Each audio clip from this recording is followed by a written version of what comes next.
Howdy, howdy, howdy. Welcome back to MCubed. Today is Friday, of course, Film News Friday, and we've got three topics to go through today. Donald Glover and his brother are officially writing a Lando series, and Justin Simien, the person that was tapped to write it beforehand, is no longer. Also, the WGA is trying to add animation writers to the strike, and that's interesting. I wasn't even entirely sure that they weren't part of it already, but now we know. And the Emmys have also been postponed amidst the strike. So we'll dive into that stuff, and then we might just scroll through the interwebs to see if there's any more news and things of the sort. But yeah, we will go ahead and do that, and let's roll this intro.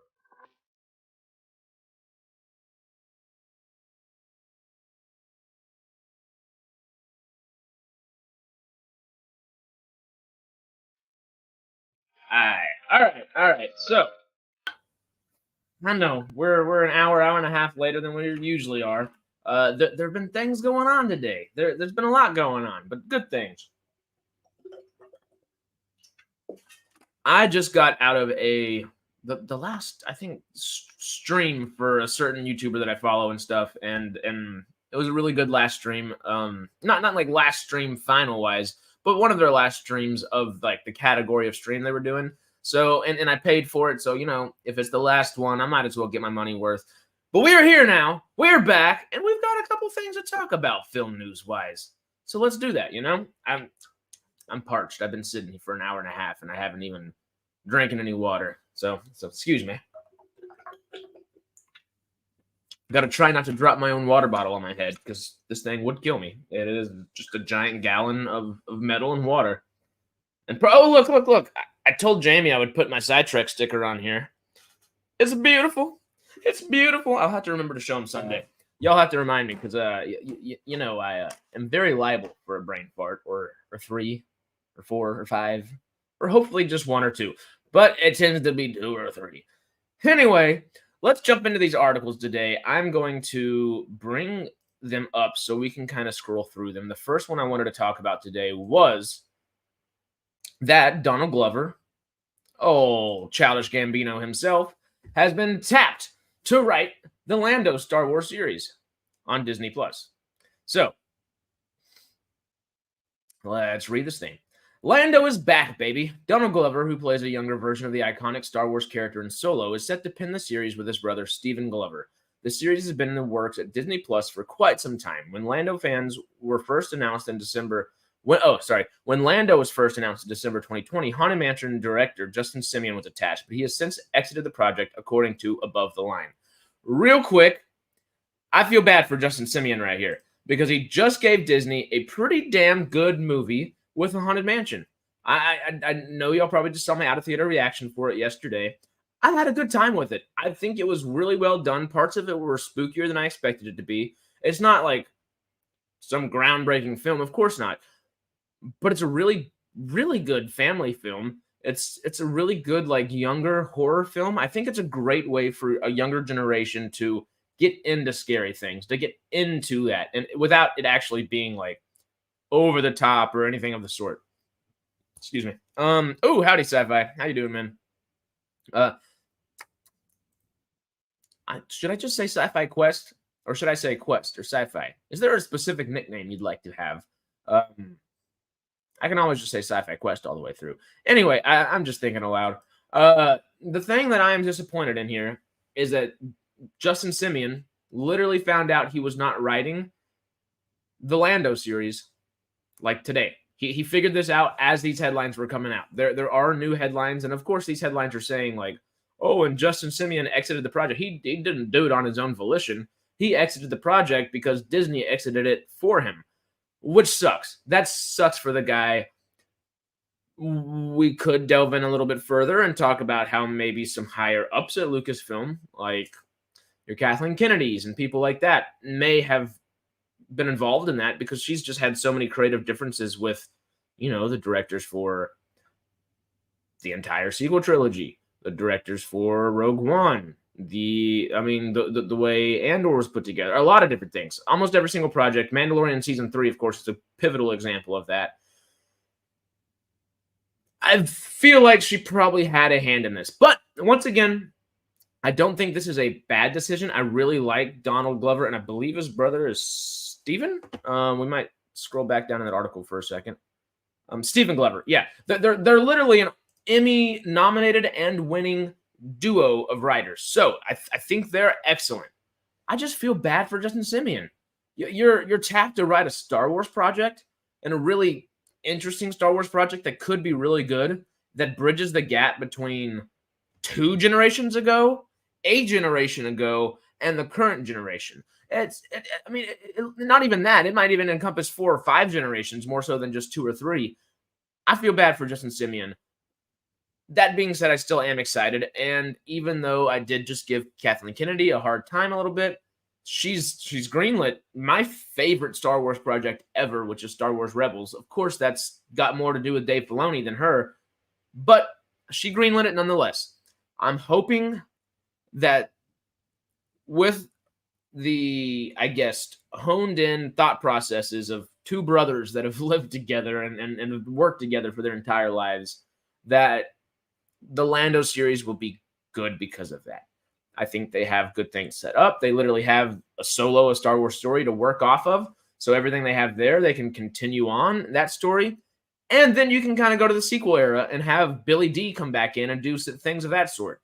I do hope it's that old and new, like old. I hope it's Billy D. Williams telling stories, and then we get Donald Glover coming in. Of course, that's all what we assume it is, but we're not positive. And with new creators coming on, it could be entirely different. Howdy, Carrie, and howdy, Laura. Yeah, my bad about the times. I briefly mentioned it at the beginning of this. I'm a member of a few different channels, of course. Sidetrack's one of them. But I am a member of a few others, and one of them was having their last big stream of ever, for a certain tier member of their streams. I think I pay like $10 a month to go their Prime membership or whatever. And it was the last stream that they were having for that, I think, tier, and then they were getting rid of that tier in general. So I was like, I pay money for this. I got to get my little value that I'm supposed to get out of it. After that, but now that that's done, we're back on normal Fridays forevermore, which is kind of cool. Howdy, David. Okay, you're just saying hi to David and Laura. I'm reading and thinking it all at the same time. I was like, did I just say howdy? I did. It takes a second sometimes. But yeah, so I was over there on that stream. I do apologize for my tardiness, but it was a really good stream. It was very informative. It was a very sweet stream, I think. It was nice. Chilling in the basement. Old Aaron was over there for a little bit, which was fun to see him. Yeah, that was nice. Will Lando be a sequel or prequel to Solo? Yes. It's not going to be a prequel, I don't think, but no, it won't be a prequel. There's no way it's going to be a prequel because Donald Glover's older than he was by about 7 or 8 years since he filmed Lando. Since he filmed Solo, I believe. That being said, I wouldn't be surprised if they included flashbacks while he's younger or things that make him remember something while he's younger, while Donald Glover's playing him, and then they go back and do an even younger version, just like a little bit, not like a whole bunch, but like maybe before Solo or something like that. Because I'm pretty sure that this is essentially going to be Solo 2 and Solo 3, because they planned that out to be a trilogy. And I think it's going to kind of bridge all of that together. We'll see. We'll see. I've got faith. Jay let us down today. Postponed on us until tomorrow. For what? Postponed what?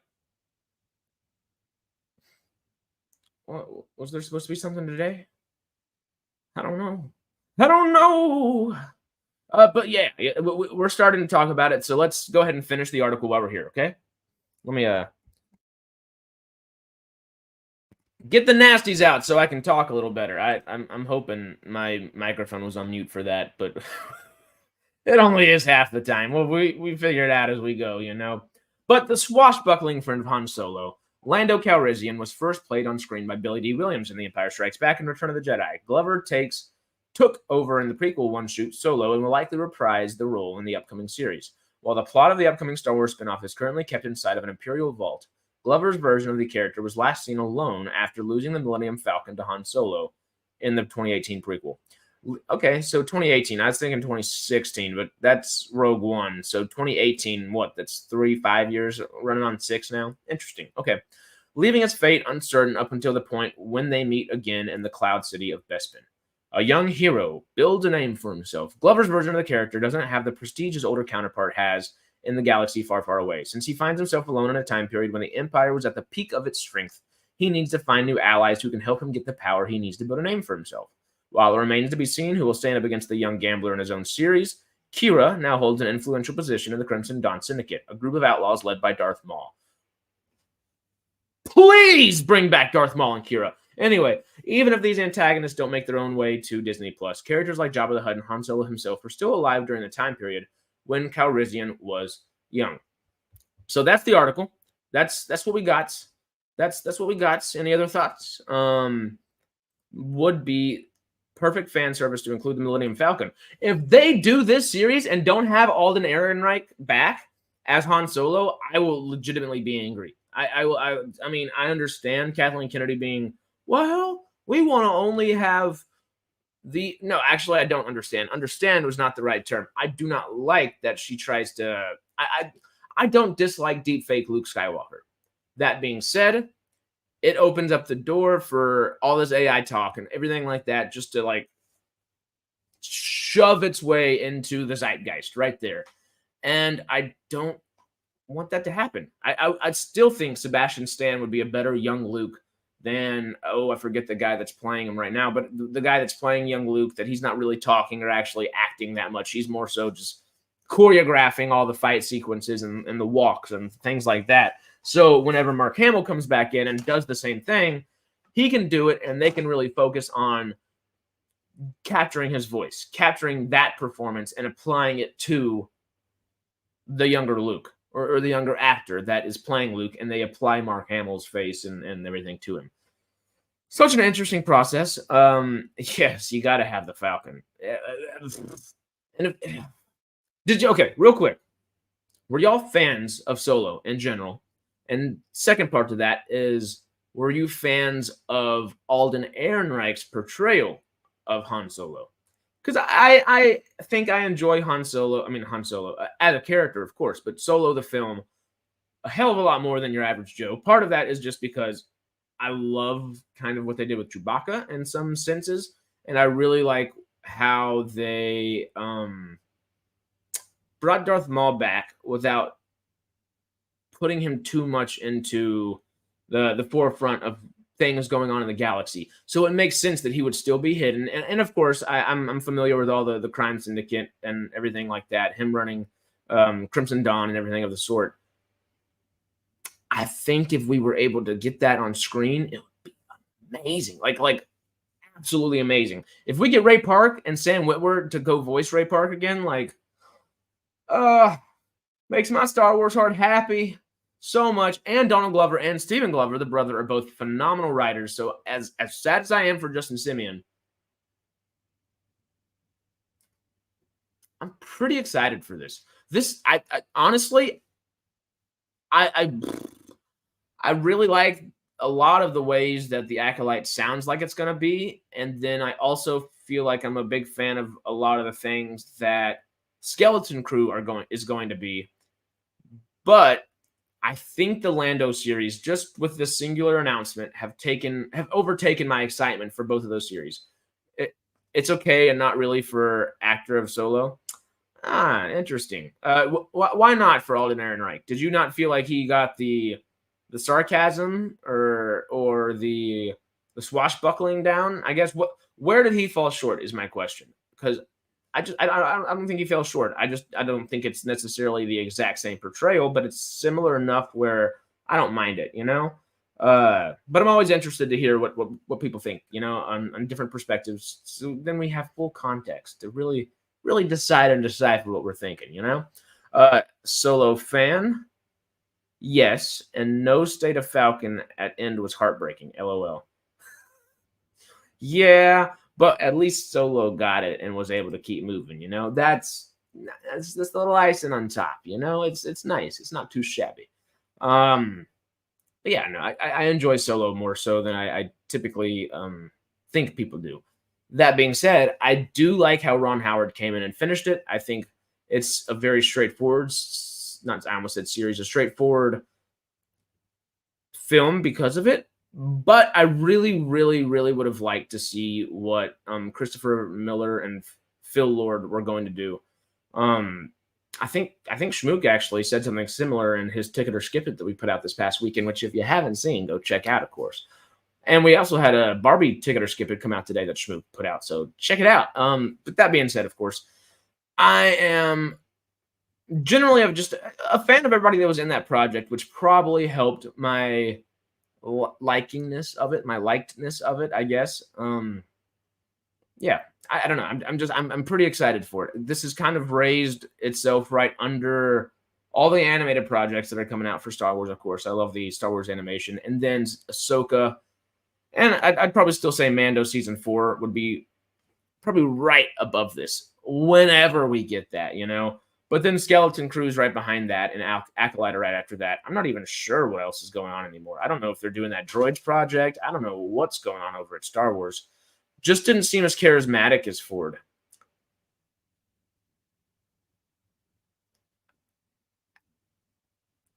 Like how, though?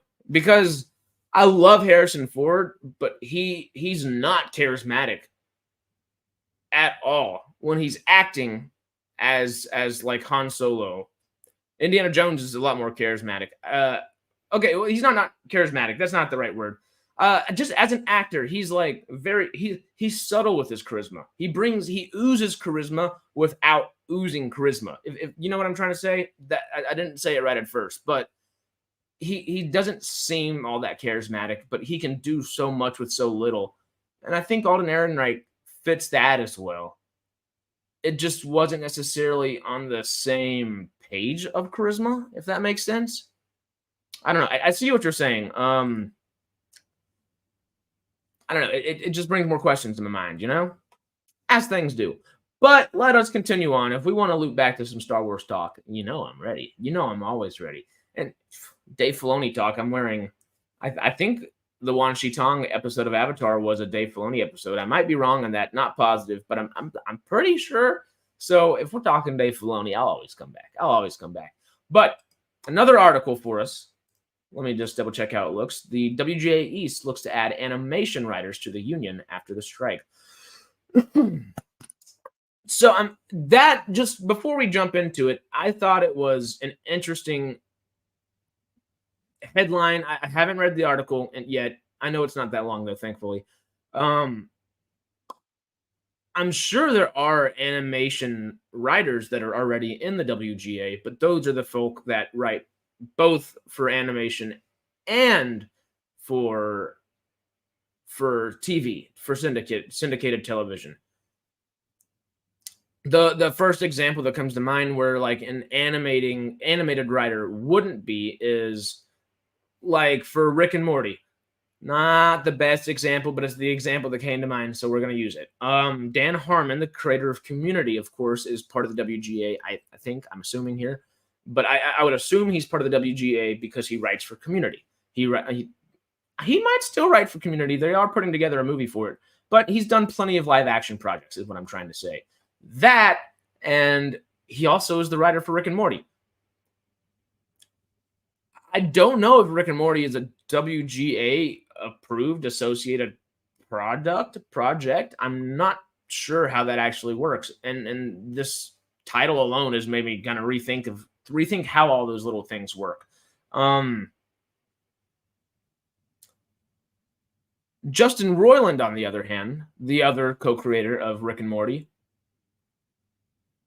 I don't think he's done anything live action. So he might not be WGA at all. So technically they could still be writing Rick and Morty right now, but they already have like 7 seasons in the bank. So we just need that crazy bastard, Justin Roiland, to just say his lines and go home, because he does not need to be writing and he doesn't need to be creating or doing anything of the sort if he's going to be that nasty of a dude that he is trying to be. What are we saying real quick? Don't forget, in Solo, he's playing the character very early in Solo's career, and he was not as sure of himself yet. That came with more jobs and more time. Totally. That's why I don't give him that hard of a job. That hard of a time. because I think he had a hard job and he did it very well. And it was just hard to really bridge that gap with that a character that entrenched in the zeitgeist of multiple generations of moviegoers. As long as we see Kira, Emilia Clarke is still my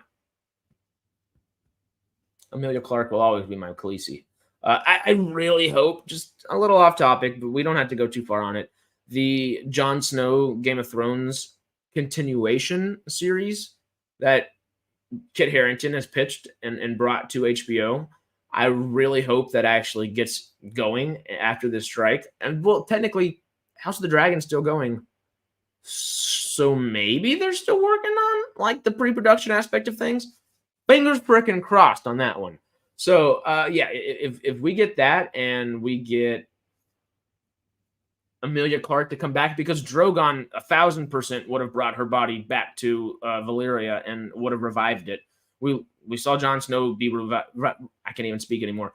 Be revived by magic from ancient Valyria. So why couldn't Drogon, essentially either the smartest or the second smartest species? I'm pretty sure dragon are probably the second smartest species on Westeros. Maybe not. There might be a couple other species up there, but they're in the top 3 or 4 or 5, right? So I would think that Drogon would know exactly what to do, would feel it in his blood or feel it in his the heart fire, the magic. I don't exactly know. Something like that. Jon Snow, yeah, bring it. I didn't finish college. Surprise. I moved out to LA to start doing all the movie stuff right before the pandemic too. Like perfect timing. But my only English college credit course at the moment is a Game of Thrones English writing class. So we just like went all in on the first 3 or 4 books and delved into them. So, you know, I'm a Game of Thrones person. I'm a fantasy person. Actually, Brad, the guy that does DC discussions, and he does the independent film section, which we haven't picked up on in a long time on this channel. If you go look up those, he does the Criterion Collection, independent film, quote unquote, and he also does the DC discussions with Schmook. He was in that class with me. I didn't meet him at that class because it was second semester and we knew each other first semester, but you meet your friends for life, talking about the things you love, and Game of Thrones is one of those things. Anyway, yeah, if we get another Game of Thrones sequel series and it actually is continuing the show, I will be very, very happy. That being said, I want George R.R. Martin to just go ahead and finish the Winds of frickin' Winter. We talked about that a little bit last week too. Didn't Jon kill her with his Valyrian steel sword though? Yeah. It doesn't matter how she died. Like with it, I guess it would. She's not getting revived if her head's cut off or anything like that. I don't think. I don't think the Valyrian steel matters though. It's bringing her back to Valyria itself, where the dragons were resting and stuff, or where dragons may still be resting. We're not entirely sure. That's where Drogon went for a little bit though, of course, and it's where Jorah Mormont went to go get his. Was it? He went there for Khaleesi for something. I don't know. I'd have to think about that again. Because that is a little bit different in the show than it is the books, and that's where my brain just jumbles for a minute. But I don't think killing her with the Valyrian steel mattered. That I mean, it was poetic, of course, but I don't think it mattered in the sense of, oh, she can't be brought back now. Old magic from ancient Valyria can bring her back. So Drogon, come on. And we still, what's the high priestess that was still over on Essos? Because literally, just go get Khaleesi back over on Essos, revive her, and she's got a whole nother army to come right back at you with. There's still story to tell. There's still so much story to tell. And I want to see it. I want to see it so bad. All right. Okay, we'll keep moving. I still can't believe animators not unionized. One of the only parts of the industry that is not. Yes. Okay, real quick. I saw David talk about Star Wars, so we'll finish this talking real quick, and then we can always loop back to it, of course. But then we'll get into the animating and all that kind of conversation. No, he's like a poor replacement for Ford. Ford was more witty and interesting and can hold a scene, where his young one was just meh. Age in this case doesn't matter. It's acting ability to play Han does. I don't agree at all. I honestly think Alden Ehrenreich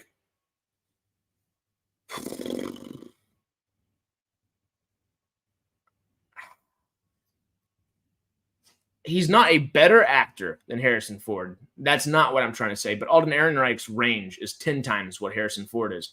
Harrison Ford has played at maximum 7 or 8 different characters in his career.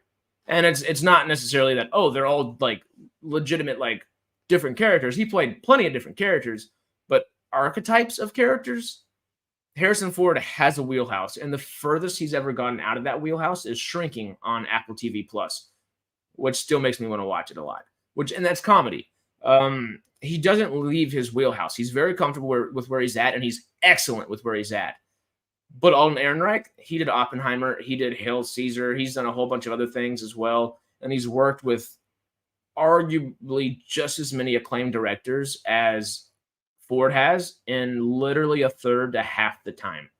I think Alden Ehrenreich has the ability to end up being the much better actor at the end of the day. I don't know if he's going to go down in the zeitgeist like old Harrison Ford has. And I don't think his portrayal of Han Solo is as good as Harrison Ford's. I agree with you there. But Ehrenreich's great. And I think there's just such a nostalgia factor for Harrison Ford there that it holds back Solo. And I think Solo 2 and 3 were really necessary to dismantle that. And I hate that it went from I hate that they went the deepfake Luke with route. They had Sebastian Stan to use, and the only reason they didn't use Sebastian Stan was because of Solo not making a bunch of money. And it did not make a bunch of money because it was a different person playing Solo. It didn't make a bunch of money because it came out after The Last Jedi. Simple as that. And that was Kathleen Kennedy's own fault for letting Rian Johnson do everything as much as he did. I love it when creators and directors are allowed to do the things they want to do. But when you're tackling something of that much importance, you can't just go killing off people. Oh my God. Well, I could get onto a whole different thing. Y'all know. I like to think Han's love for Leia changed him. Totally. Yeah, 1,000%. That's like a pivotal aspect to the story. And people forget that when they think about Solo. It's like this dude was somebody different. He was a swashbuckling smuggler that was helping. If he wasn't dealing drugs, he was helping them get to people all over. He's not some like happy guy that's trying, or he's not a guy that's trying to put his life back together at that point. And whenever Han Solo meets Leia, it's slow, but you see him start to put his life back together. And that is a side of a person that you don't see until they meet somebody else. And we were seeing the person before that. They are different characters in some ways, yes. I think that's a really good way to think about that sci-fi quest. Will they be that smart to bring her back, though? Are you talking about Emilia Clarke as old Daenerys? Because yeah, totally. That's like the basis of the show, I believe. It's John going north and then realizing, shit, I think I've got to go back, and then Khaleesi coming back and doing her thing. I don't know if the first. I'm just going off of rumors and reports at the moment. No, you're joking, right? Harrison Ford is a great actor. You got it. Oh, I love all those films. The Fugitive is, I think, probably my favorite Harrison Ford film. Witness, Blade Runner, just for starters, all different characters and played so differently. They're not played differently, though. Just go back and look at them. They're really not. I love Harrison Ford. I can't state that enough while saying that. They're just not. They're not played that differently. It's not. If you want to see someone that stays within a similar wheelhouse and plays different characters, you don't have to look much further than Daniel Day-Lewis. Of course, it's hard to compare people to Daniel Day-Lewis, but just that we're comparing Harrison Ford to Daniel Day-Lewis is a compliment to both of them in many ways. But yeah, Harrison Ford has a wheelhouse that he stays in, and he does not leave. And that's one of the reasons I'm so excited to eventually watch Shrinking, is because I do want to see him test out those comedy chops that are purely comedy and rely on a lot more of dramatic acting. Drama acting is so much easier than comedy acting. Because in comedy acting, you're dealing with very, very dramatic things, just as dramatic, if not 10 times as dramatic as the drama acting is, and you have to keep a straight face. You can't crack at all. And if you crack, you might let 5 or 6 other people around you crack. It's a whole different thing. So that's why I'm really intrigued for Shrinking. And I like literally, I can't say it enough. I adore Harrison Ford. Adore Harrison Ford. But Deckard and Solo are not that different. Like one's a part robot or whatever, sure. But Han Solo is pretty robotic. I mean, until he gets through the Leia stuff, like Sci-Fi Coast was saying a minute ago. And same thing with Fugitive. What are all those characters? Slightly grumpy, not comfortable going out of their own typical wheel. Like literally, he plays himself in a different variation, and you're supposed to bring yourself into each character you play to a degree. Yes, very much so. But Harrison Ford does that very well, and that's part of why all these characters are so beloved. Is because Harrison Ford's just legitimately that likable. But if we're objectively talking about acting capability, that's a whole different conversation. And that's when I have to go objective and lose my subjectivity. Because if I'm being subjective, I'm going on Harrison Ford all day. If I'm not, Daniel Day-Lewis is a different. I mean, Leonardo DiCaprio, he might stay within a certain general wheelhouse. Like what's the guy's name from The Aviator? And then what's the guy's name from Wolf of Wall Street? Jordan Belfort. I remember that one. Why can't I remember the Aviator's name? Those aren't like different people by like that much of a degree. They are, of course, but they're like their archetype of characters aren't that different, but they're played entirely different. And that's what I'm talking about. I'll say it again. I adore Harrison Ford, but his acting stays within a very certain confined set that he's very comfortable with, and that's okay. That's good.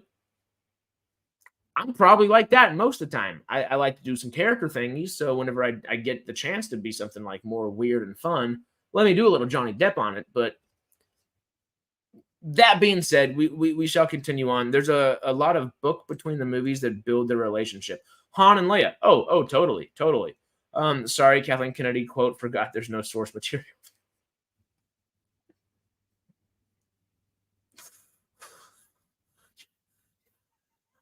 You're trying to hurt me. Not really. Kathleen Kennedy tried to hurt us all when she said that. Like, come on.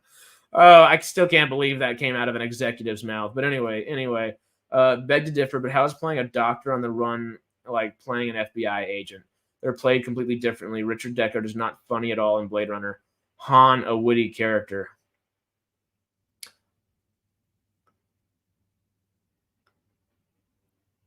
Han's not witty, he's just sarcastic. But no, I mean, yeah.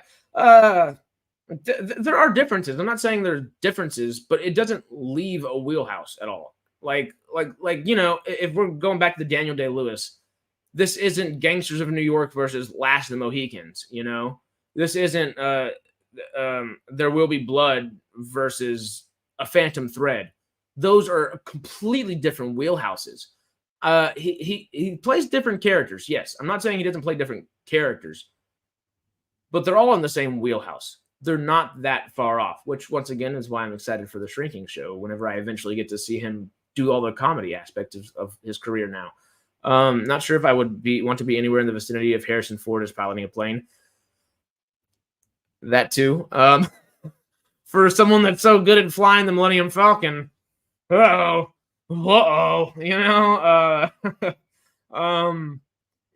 I'm ever riding a plane with Harrison Ford, I'm bringing a parachute, probably 2, because I'm not going to let him go down with the plane. He keeps crashing with those things, and I'm like, man, you're worth more than the plane. Like, your insurance is probably worth more than that plane.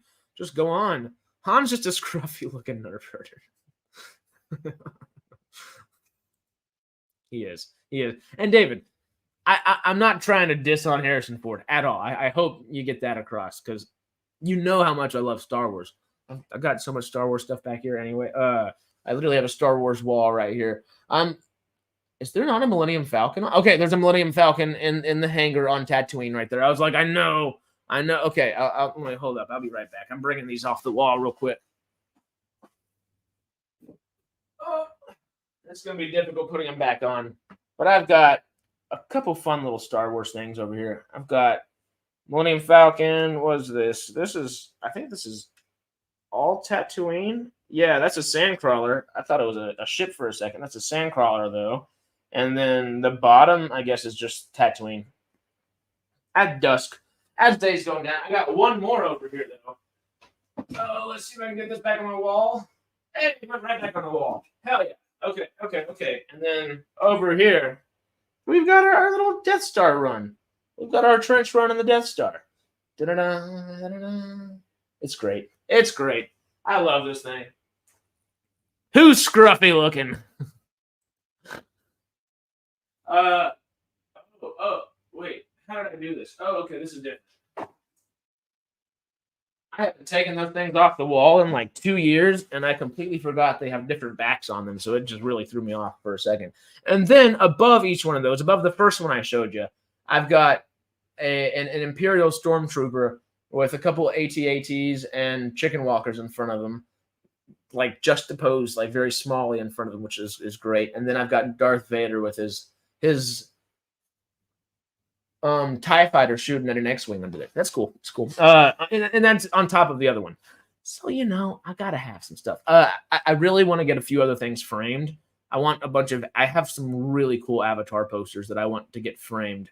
It's just frames are expensive, and I don't know where to find them without going to the places that charge a lot for them, I mean, if I can go to Goodwill and find a couple frames, I'm a happy camper, but I don't want to go to a frame store and pay that freaking much, because those things they get pricey quick. I don't know why frames are not more expensive than posters and paintings and things of the sort, because they're not.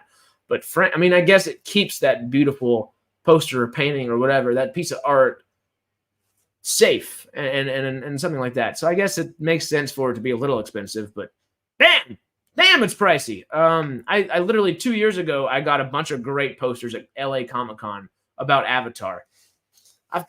I'm trying to have my Avatar stuff back here too, but it takes a little bit.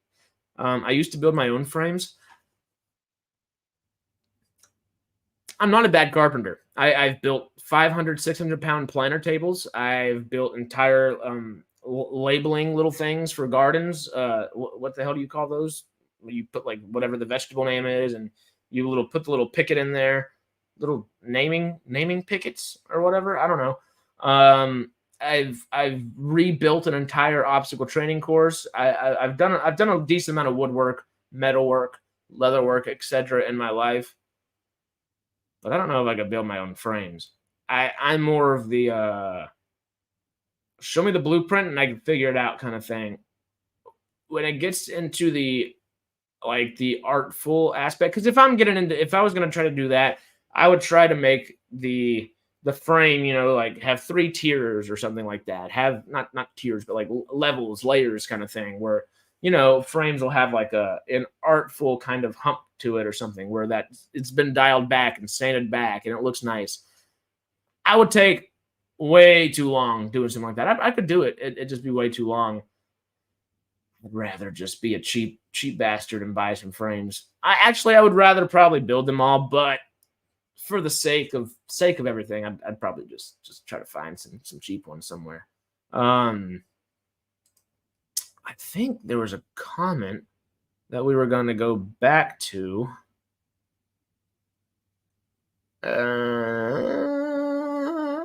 Maybe not. I think we talked about it. I've got a picture of a stormtrooper. It is a pride of place. It has a pride of place in the living room. The frame costs more than the picture. See, that's what I'm saying. I'll show you the other two real fast. Oh, is this like attached to my wall? Oh God. Yeah, that's been on there so long it almost didn't want to come off. There's the Stormtrooper one. Love it, love it, love it. Yep, yep, yep. And here's Darth Vader. I'm gonna put this back on the wall.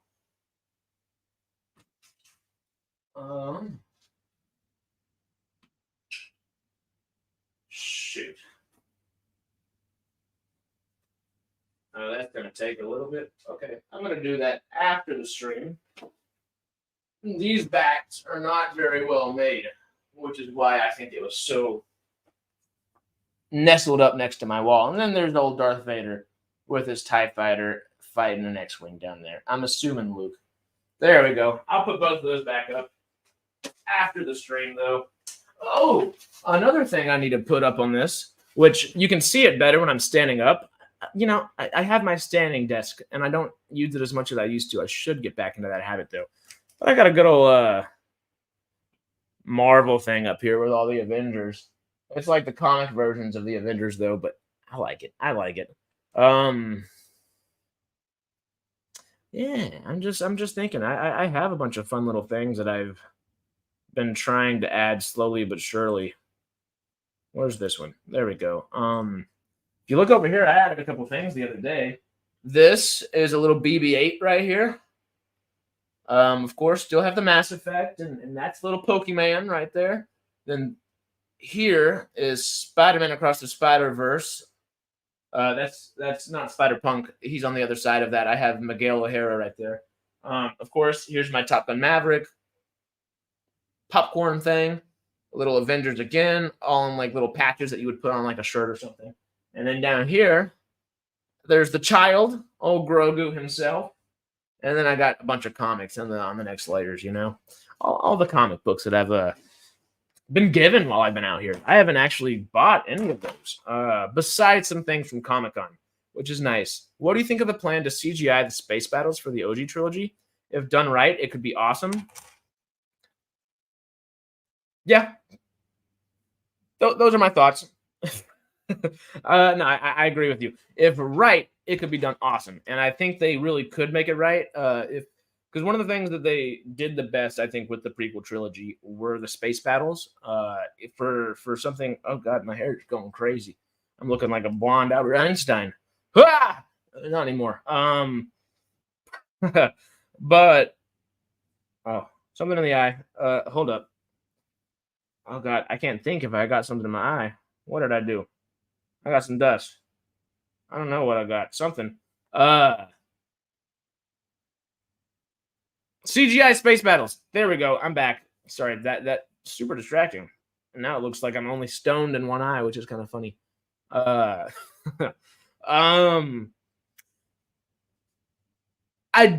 see. Okay, I saw Return of the Jedi's 40th anniversary in theaters. I think a couple months back, and it was amazing in theaters. I haven't seen it in theaters in I think maybe ever. I think that might have been the first time I saw it in theater. I think maybe the last time they released it like that, I saw it with my dad or something, but I was so small and so young that I don't remember. The CGI holds up on the big screen. I don't think it looks as good when you're watching at home from Disney Plus or something like that.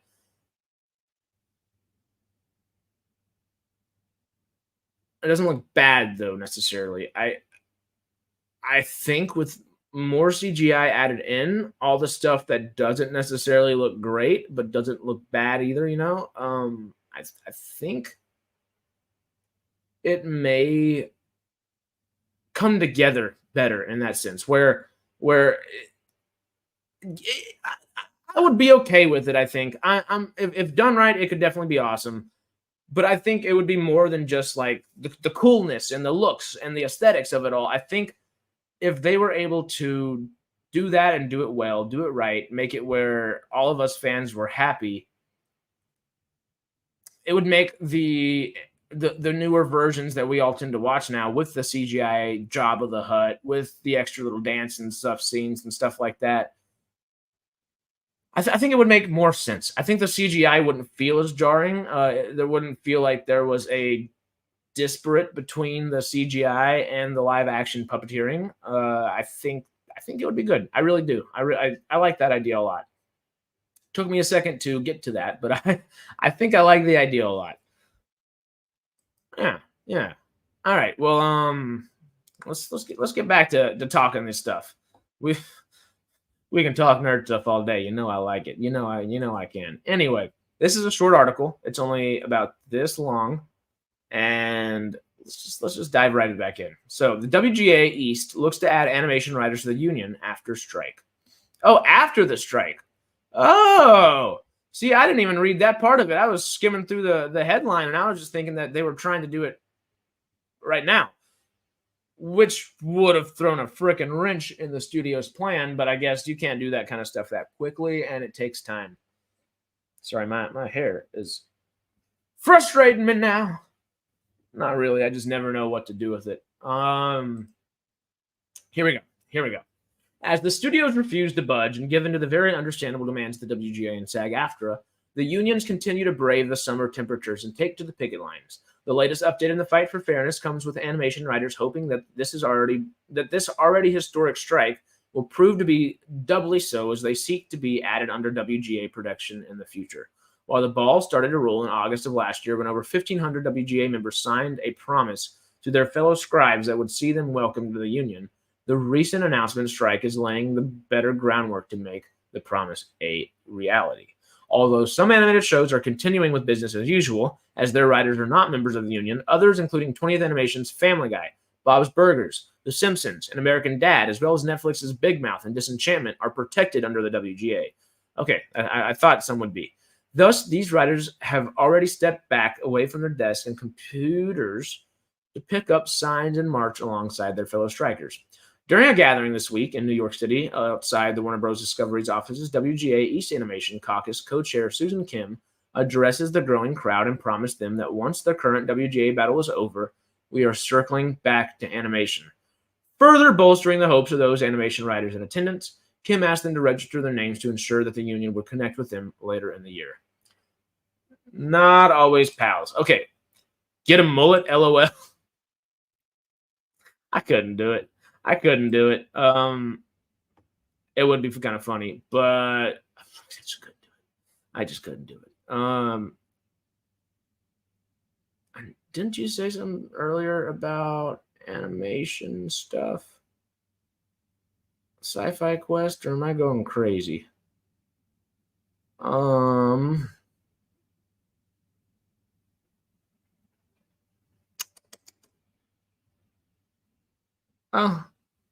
These writers are part of the WGA because they write for non-animated shows as well. Yes, totally. Yes. I thought you said something about animated people or animated writers earlier. Sci-Fi Quest. I guess I lost it in the chat somewhere. But anyway, let's finish this up. Yeah. Let's finish it up.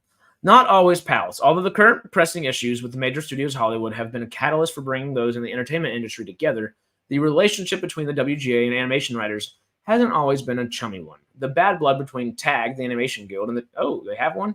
And the WGA can be traced back to the 1970s and what was essentially a turf war, with another clash taking place during the WGA's 2007-2008 strike.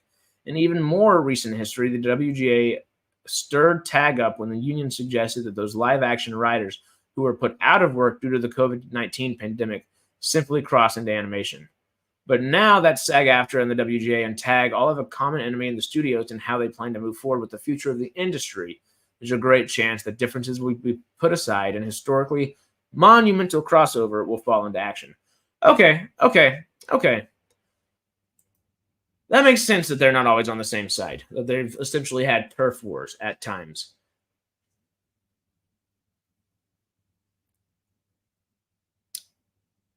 I think AI is probably the thing that's really getting the animators on board, because just thinking about it, they don't really have a reason to conform with WGA or SAG guidelines. Typically, they really don't. I mean, as nice as it may sound to get everybody in unity and all that kind of stuff, they simply just don't have a reason to do that most of the time. It would hurt them more than it would help them. But with AI, I think AI is a little bit taken out of proportion for the Writers Guild. I don't think it's taken out of proportion at all. I think it's probably the main thing besides residuals that the actors should actually be focusing on. But TAG, the Animation Guild, which I really like that name now that I know what it is, they're the ones that should be worried the most. Because hell, If you have a writer that's used a little bit of AI, okay, I've got my outline ready. I've now put my human work into it. I have a project. Toss it in here and let this thing do it. That's not how AI works like that, but it would be very easy to do it. I think it was another live. I think I asked about animation being part of the strike or not. Oh, okay. Brains all over the place as always.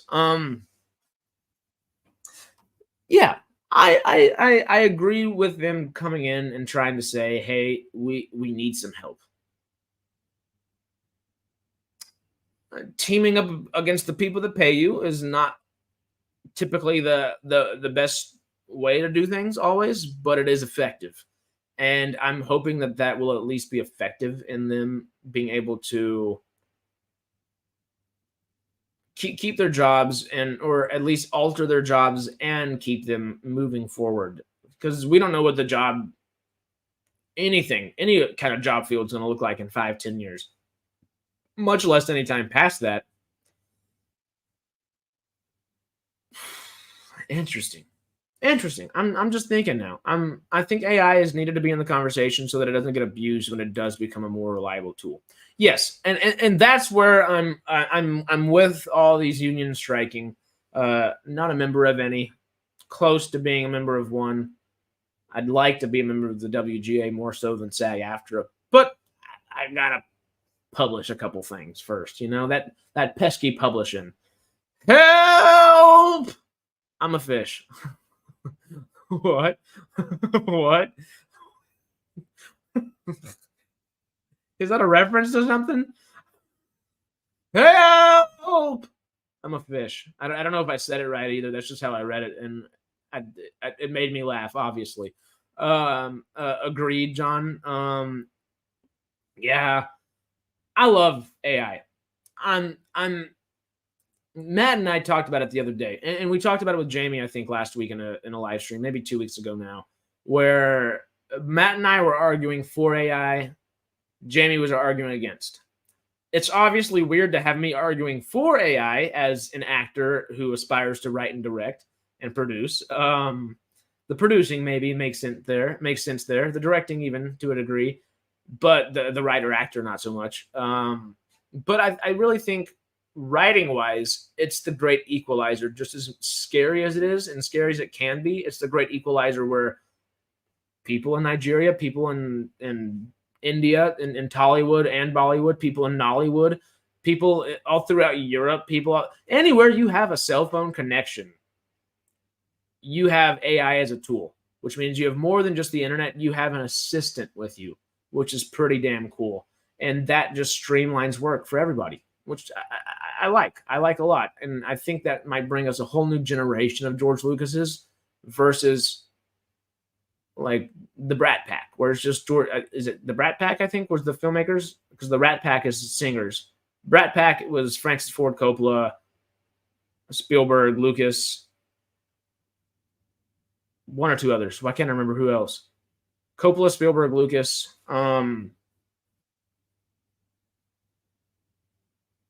It's not Soderbergh and Schrader. It's not. I know it's not. Those are just the names that come to mind. I don't think so. Anyway, yeah, I think it's the great equalizer in a lot of ways, and it's being pushed out of proportion in many ways as well. Acting wise, yeah, get ahead of the curve. That's the residuals is hard. That's a hard topic in general too. That's a really hard topic in general, because I'm also of the mind, like, I don't know if it is fair that actors get residuals over costume designers, over set decorators, over stunt coordinators, over all these other people that put twice the amount of time, 3-4 times the amount of time on a set for. Obviously, your likeness is being used in perpetuity afterwards, which is where the residuals will come in, or your writing is being used in perpetuity afterwards, which is where the residuals will come in. But that's just a whole. We could have an entire live stream about residuals, which might be a good idea, actually. Ooh, okay, ideas. I'll put them in the community tab. The brains are moving. The brains are going. I'm getting ideas. But okay, let's see what everybody's saying real quick. I think they're going to learn their lesson when they start messing around with AI writing their scripts. No, not at all. Because that's the thing. Remember what we were talking about? No, just my opinion. Yeah, well, this is already happening. That's why my first reaction was not at all. Is th- to have an AI write a script for you, it has to be derivative. It cannot be fully original or even. Brat Pack was Emilio Estevez, Rob Lowe, Molly Ringwald. Okay, I knew I was in that right range. Actors, not directors. What the hell were the directors? Uh, what were the directors called? Oh, real quick, y'all, real quick. Let me just. We'll Google it. What was the group of directors called? I mean, will that come up? Oh, no. That included Spielberg, Lucas, Coppola. Oh, I almost spelled cupola.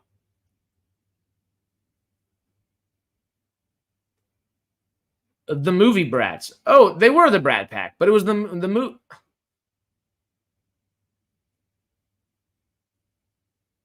The movie brats. Okay, it's just they consider themselves the movie brats. I knew it was something brat, you know.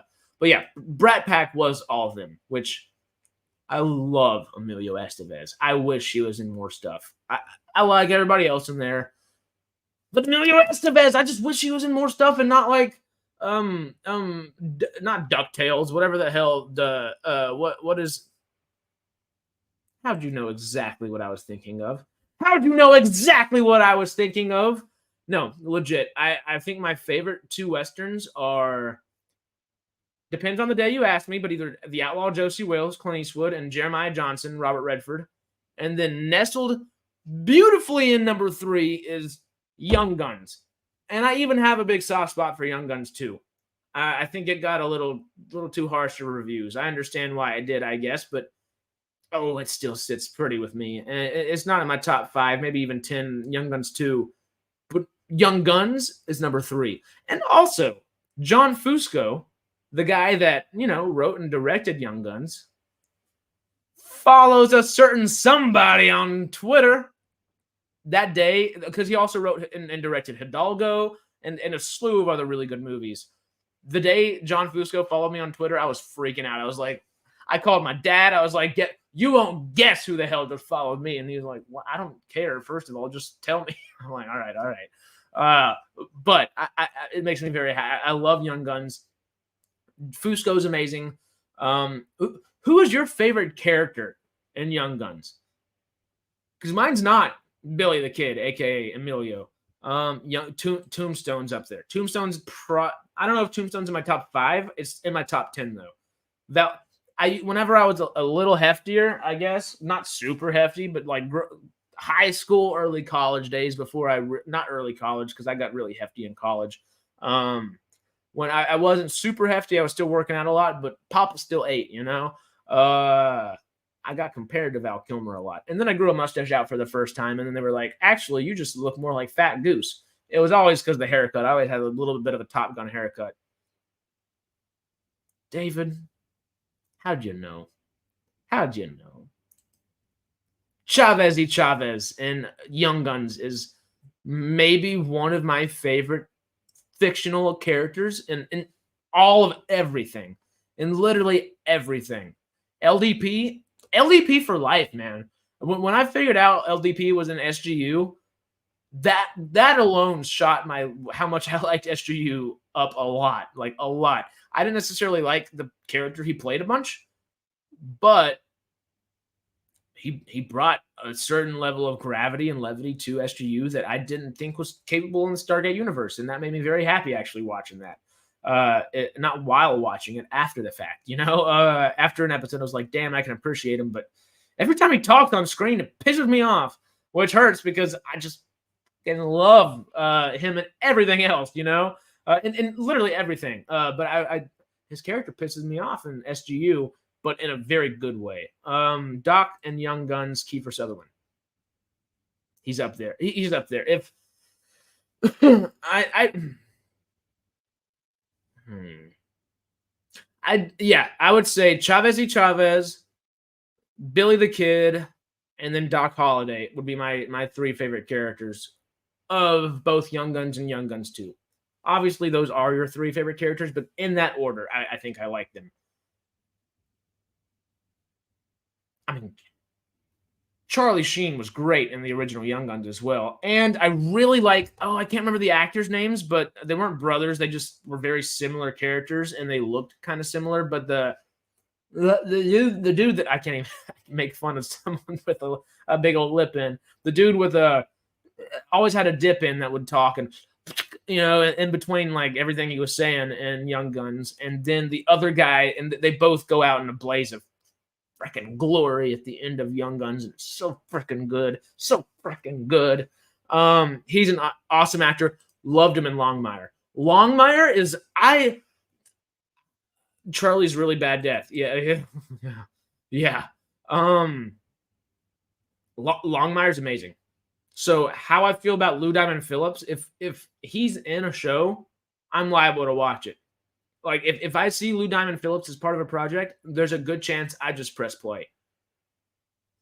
You know who else is that on the female counterpart would be Katie frickin' Sackhoff. So Longmire is like it's not my favorite thing ever, but it's like one of those things. Like I'm so weird about watching movies and stuff and TV shows. If I start something, I have to continue it. It needs to be in a chronological order for the most part. Like I unless I'm not like familiar with it, but once I familiarize myself with something, then I want it in a chronological order. All kinds of weird things. I'm just weird about all kinds of film stuff like that.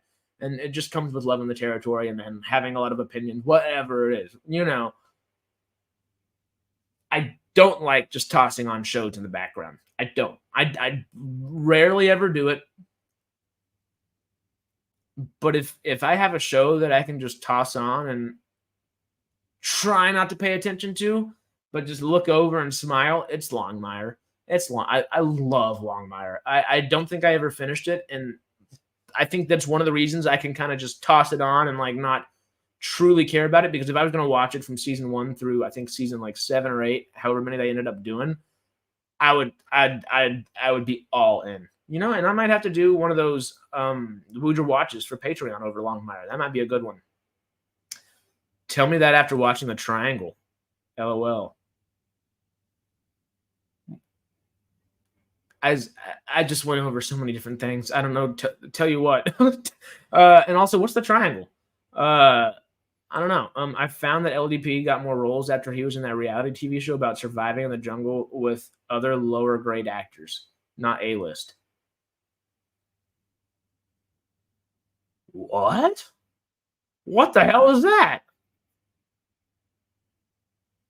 I want to watch that. Oh, that sounds fun. Lou, tell me. I don't know. I'm confused. LDP, man. LDP. Also, I did see this earlier, David. I've always been on the dark side. I can't talk about these things with being on the dark side. I'm now I'm neutral. Trying to be neutral is what I'm trying to do. Because I don't fully agree with either side. And I think that's how most agreements, arguments, compromises, debates, discussions, whatever tends to go a lot of the times. And I think there's room for nuance in this conversation. Longmire ran for 6 seasons. Yeah, okay, 6. Was it only 6? And then they got picked up by Netflix, or was it like 3 or 4 or 5, and then they got picked up by Netflix for that 1 or 2? I don't remember. Everybody didn't want to vote him off because they all loved him. LOL, and I agree. What show? What show? That sounds so interesting. And yeah, I don't remember exactly when they went over to Netflix. From what channel? I remember it wasn't. Why does A&E come to mind? I don't think it was A&E because A&E is usually reality and not scripted.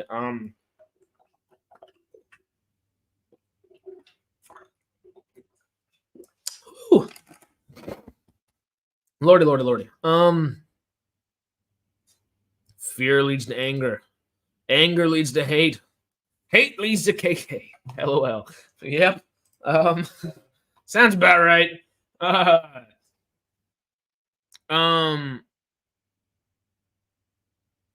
Yeah, okay.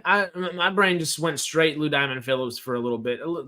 It diverted to Katie Sackhoff for a bit, then worked its way back to LDP. Just he's one of those people that I just if I ever get the chance to meet him in life, I'm gonna lose it. It's not gonna be one of those big things where like, oh my god, kind of thing, you know. I'd just be like, hi, which I've only ever had that happen to me once. I've met some pretty damn cool people actually, just being out here, and you know, Chambers has actually allowed me to meet some other really cool people, which has been awesome, and you know, I did intern for his wife for a little over a year when I first moved out here. Got to go on the set of Playing with Fire, which was a children's movie about smoke jumpers up in Canada. Which did you ever watch that, Carrie? Playing with Fire. It's a family's movie, children's movie. But I got to meet a good chunk of that cast and crew, which was really cool. Not for long or anything, and I did drunkenly sit in front of Dove Cameron by like 2 rows in a movie for Playing with Fire, I think, for the first showing of it one time. The Triangle, LDP 2005. I don't know if I know that one. Okay. I've got a pen and some paper right here. I knew I needed to have a pen out here the other day. What's this? Oh, I've got so many little notes around here. I throw myself off. Triangle, LDP.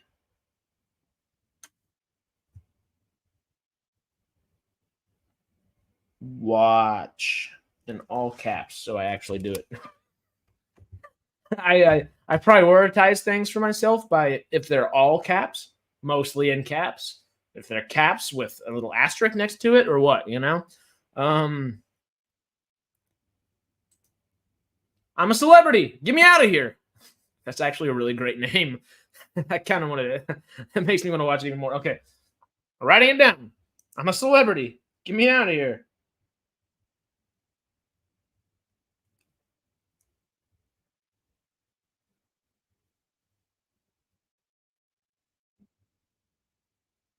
All right, I've got my homework down. I'm going to be in Vegas from Sunday to Wednesday, so, you know, it's going to be too hot to be doing things during the daytime besides streaming inside of the hotel room, of course. So, I know what I'll be doing. I'll be watching this show. It sounds pretty fun. I prefer the OG Survivor show. Oh, I'm sure I will too. I much prefer like true Survivor stuff, but if we got funny Hollywood actors trying to survive and stuff that they're not prepared to, I tend to find that entertaining. The I don't watch it often, but I do love Naked and Afraid whenever I do catch it. Did y'all ever catch that Naked and Afraid episode with Seth Rogen and James Franco? I think Seth Rogen brings toilet paper and James Franco brings sunglasses as one of their items each. It's just like, come on, y'all, like, come on. Oh, but it was so funny. It was legitimately funny. I do really have that. I do really enjoy that show. I don't think I missed any. I don't think I missed any. Yeah, let's go ahead and go on to our third, possibly our final topic. God, am I losing my voice? Hold up. Hopefully getting some nasty out so I can actually continue to talk. I don't know what's going on. Had actors, reality TV show actors, basketball players, etc. Ooh, that's actually really funny. Oh, because I'm just a celebrity. It's not like I'm an actor. Get me out of here. I'm a celebrity. Okay, it's just anybody who's up there like that. I like it. Okay, so our last thing we're going to be talking about is the Emmy Awards have been postponed amid an actor and writer strikes. The Television Academy and Fox are pushing back the date of the ceremony as the two guilds continue standoffs with the studio. Super short, literally like 2.5, 3 paragraphs, real quick. The 2023 Emmy Awards are officially moving off their usual September air date as actors and writers continue their strikes against media conglomerates. The 75th Annual Awards had been scheduled to air September 18th on Fox. A new date has yet to be set, but sources close to the show confirmed that the original date and month are no longer in consideration. Ideally, the show won't take place until SAG-AFTRA and the Writers Guild of America reach agreements with the Alliance of Motion Picture and Television Producers. But both the TV Academy and 2023 broadcaster Fox are still in talks on when the rescheduled event will take place. Had the Television Academy and Fox stuck with September 18th date, they ran the risk of playing to a mostly empty room. 16 of the 25 awards given during the 2022 Emmy telecast went to actors or writers. SAG-AFTRA's strike rules call for actors not to do publicity, for work made by struck companies, and an award show would fall under that. WGA writers also penned material for the hosts and presenters, who would almost certainly be SAG-AFTRA members. The postponement is the first of many. The postponement is the first for the Emmy Awards in more than 2 decades. The Television Academy and CBS pushed back the 2001 ceremony in the wake of 9/11 terrorist attacks. It aired in early November of that year. Phase 2 voting for the Emmy Awards are still moving forward as originally planned. TV Academy members will vote on the nominees starting August 17th.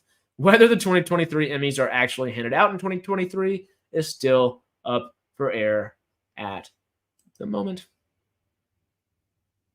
Thoughts? Anybody? That's because they don't expect the strikes to be over by September. Yeah. Well,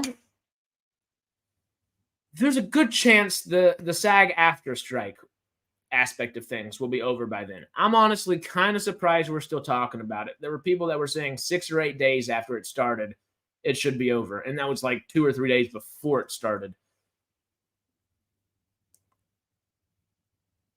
Studios made a couple bad judgment calls, said a couple dumb things, and didn't really help their case too much.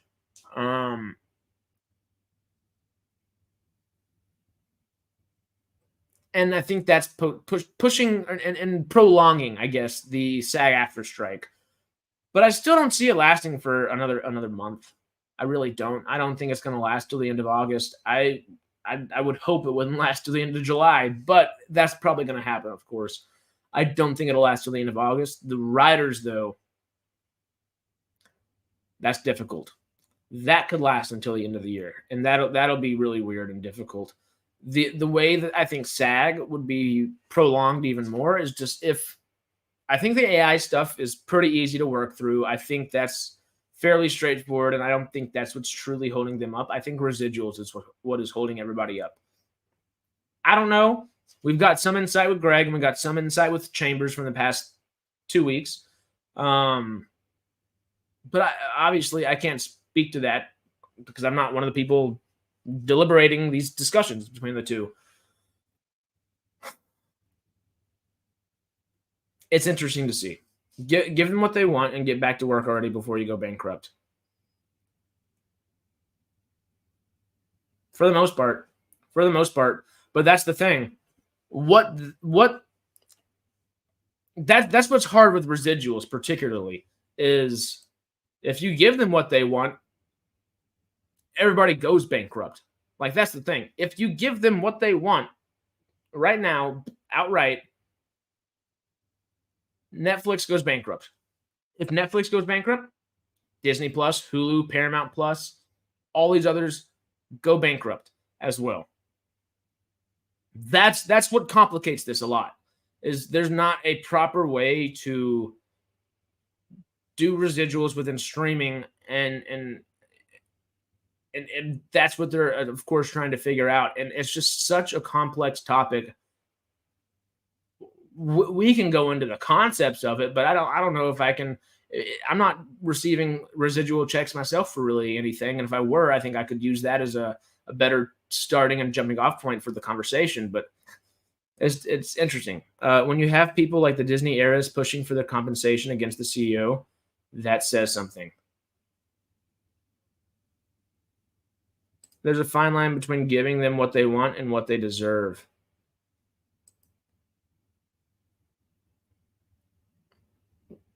Here's a quote for you. Robert Meyer Burnett says it all the time. You are never paid what you deserve. You're paid what you negotiate. The negotiations are happening currently.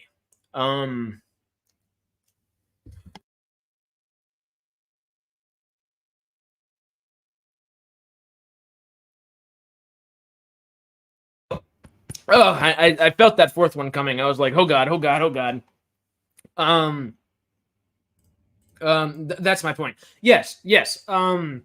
So getting paid what you're worth, not getting paid what you negotiate, not what you are worth or what you deserve, whatever.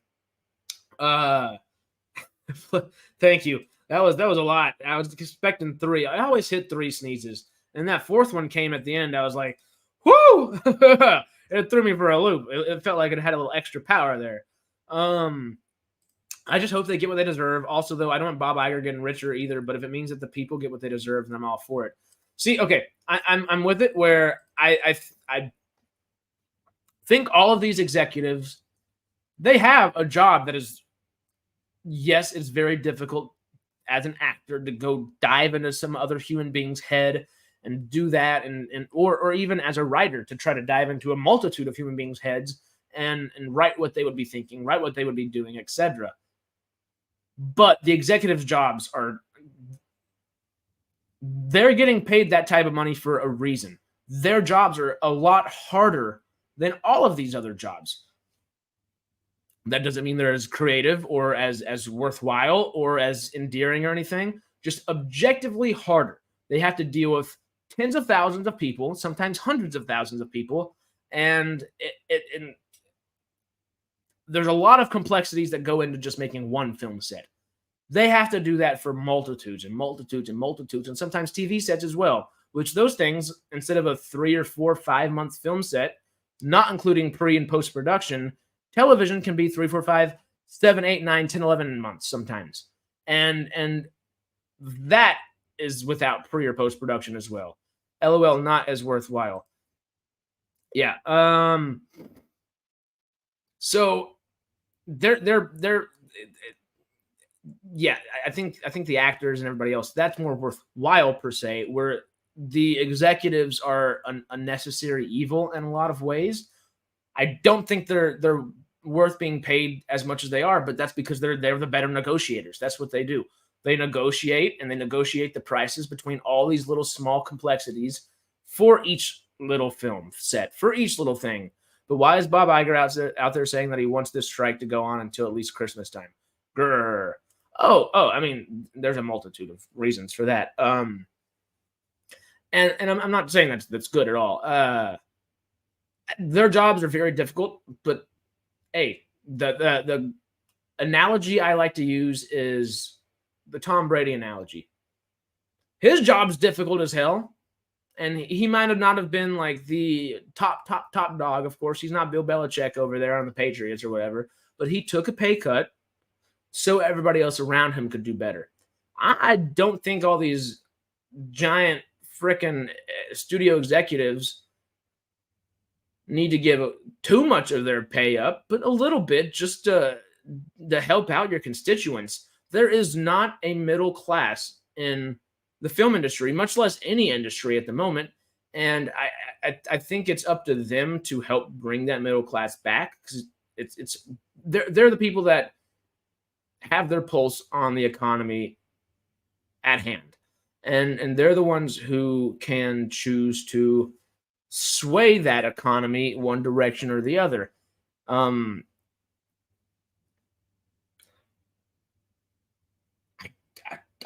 I don't. If I really thought about it, we could probably work a couple of things down to say, like, this is how we got here. But over the past decade, there's obviously been a few things that have gotten us to the point we are now. You know, I don't know. I'm my A to D self is going all over the place. Let me get back here. Help me. We'll get back to it. The problem is, if they are not doing the job by keeping the company on the track and keeping the company profitable, they should not be getting the compensation they do, i.e., getting fired. Yes, that I agree with. That I agree with. I think my biggest problem with all of this is the fact that they don't have the love for the product they're doing. If they want to do all this, all these different little things. Hey, what's happening, Aaron? A little late today. Had to go in for Josh's stream for a bit, you know. Bob Iger's trying to save money anyway for Hulu. That's true too. And we keep forgetting that he's literally about to have to spend 70, like, is contractually and legally obligated, most likely, to have to spend this money over here on Hulu. Disney does, I mean, they have money, but they don't have that much money left anymore. And I don't know. I don't know exactly the answer to any of this. It's hard to just blanket trying to do an answer, because what works for one person doesn't work for another person. What works for one company doesn't work for another company. They could merge both streamers, Hulu and Disney Plus, into one service and still have the same style with much less overhead. Yes, but there's a problem with that. It's the buying of Hulu. 30 to 33%, I think, of Hulu is owned by Universal, which is Comcast. It's owned by Comcast, really. Universal is just the easiest way of saying that. And the contract has said that they have to buy Hulu or sell Hulu, I think, by the end of the year. And essentially, at the point where it's at, I don't think it's valued at the point where they could sell it off. So they're forced in the contract to buy it, I believe is how it works.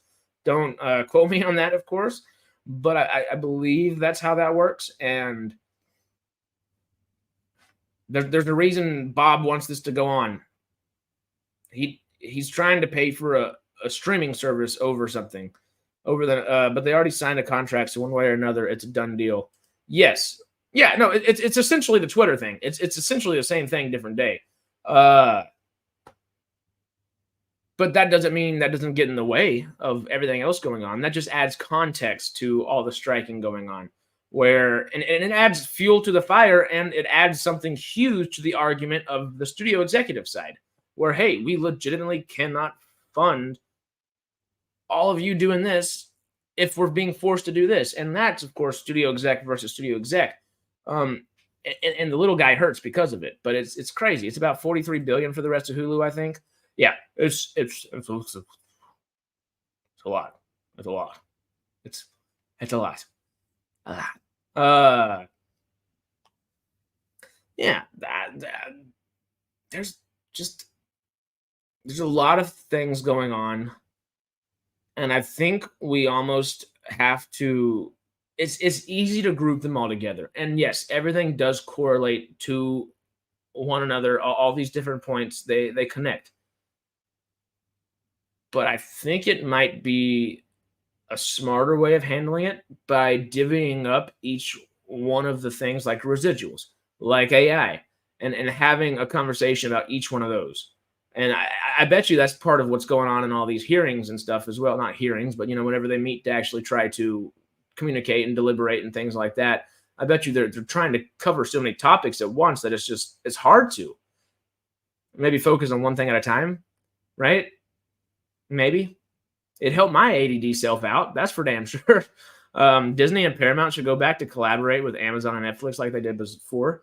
Oh, yes. I think that's already happening. I think that's already going on. Fairly new. But it's already happening because there wasn't anything else they could do. Like, legitimately, they couldn't. I think Jamie's brought it up a couple times in Sidetrack. It's Sony does not have their own streaming service. They're literally like one of, I don't know any other big streaming service, big companies like that don't have their own streaming service. I think Lionsgate is owned by Paramount, so they're technically over there, which is why you get like the Continental, which I'm excited for. I think that comes out sometime in September. A couple things like that, which is why I believe they were discussing farming out, selling streaming rights to various properties. Yes, exactly. These two go together. Yes. Yeah.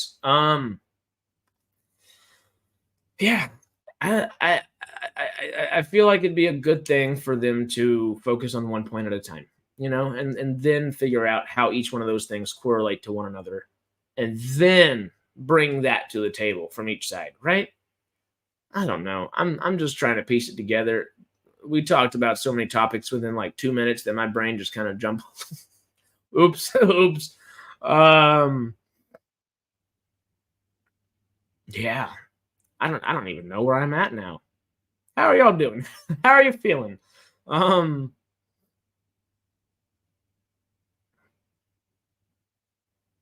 hmm.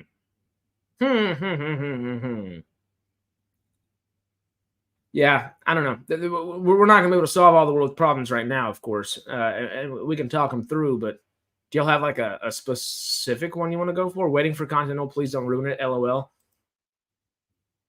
I've got hope for it. I've got faith in it. I just don't think if Chad Stahelski's involved with anything that it can be bad. He's one of those people that loves what he does, and I wish all these big executives loved what they did and not loved the cash. I can love loving cash all day, but you got to love what you actually do. You got to love the product you put out to get your cash too. Is what I guess I'm thinking of. Yeah, and that's lacking, sorely lacking in a lot of ways out nowadays. Yeah, you know. Yep. Well, we did cover the three topics we were going to cover news wise. I can just kind of scroll through Twitter maybe, and we see if we can find something that might be newsworthy. Maybe something's come out in the last like hour or 2 hours or something. Let's see. Oh wait, I that threw me off. I was looking for Twitter, and all I needed to do was find X. Yeah, here we go. Let's look. Let's go. You'll have let's go IndieWire. Let's see what the indie folk are doing, huh? Carrie, LOL. I'm just an outsider looking in. What do I know? What happened? Just happened to see Ron Perlman freaking the. That Ron Perlman video was great though. It was. I mean, after what the executive said, it's not a necessary response, but it was a damn funny one, and it was. If it wasn't some public like executive and Ron Perlman, who's the big public person, and that were just like someone said that on the other side of the bar, and Ron Perlman was on the other side, and he wasn't some big name actor. If that was just normal street talk or anything of the sort, oh, that exec would be in the pavement, especially with Ron Perlman over there. That Ron Perlman video was amazing. Still Twitter on my phone. Did you not update it yet? It finally changed on my phone. I've got X right there. The little green X right next to the Snapchats and everything.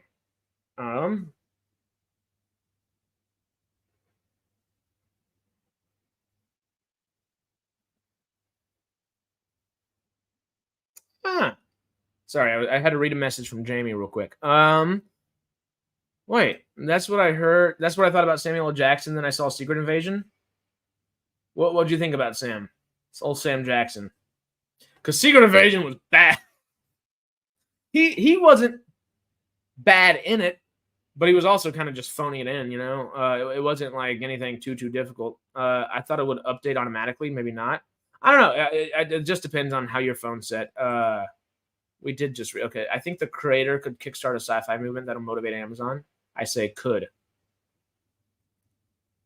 and I'll add should, because I just want more good sci-fi. The creator and I'm cautiously optimistic with Rebel Moon. I'm purely optimistic with the creator. I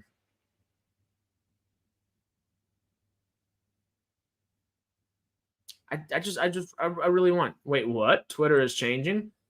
Yeah, it's no longer Twitter. It is now X. Yeah, literally X. That's what it is now. There's no tweets. You now X something, I think, which I hate. I really don't care if it's X or Twitter or what, but if it, I would still rather tweet. I like the verb of tweeting. That's just so easy. I've been away for too long. No, you haven't. That's literally happened in the last like 5 days. And then like it happened 3 days after. It's been very, very, very fast and quick. A quick question about Sidetrack on Sunday. It's about top 10 shows released from 2000 to 2010. Is that right? If so, are we allowed Stargate Atlantis this time?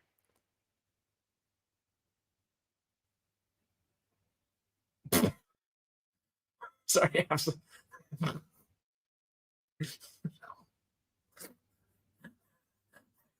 I don't know why that word's so funny to me, but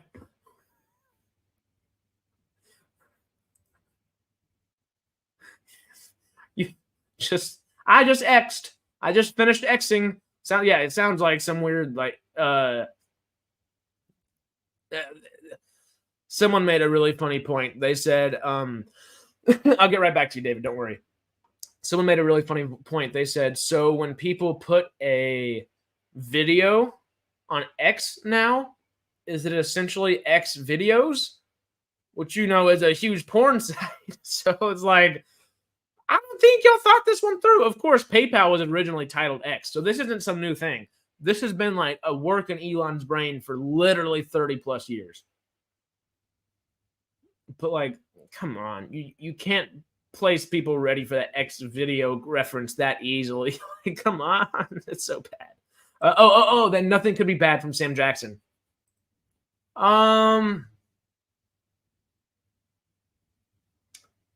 Snakes on a Plane.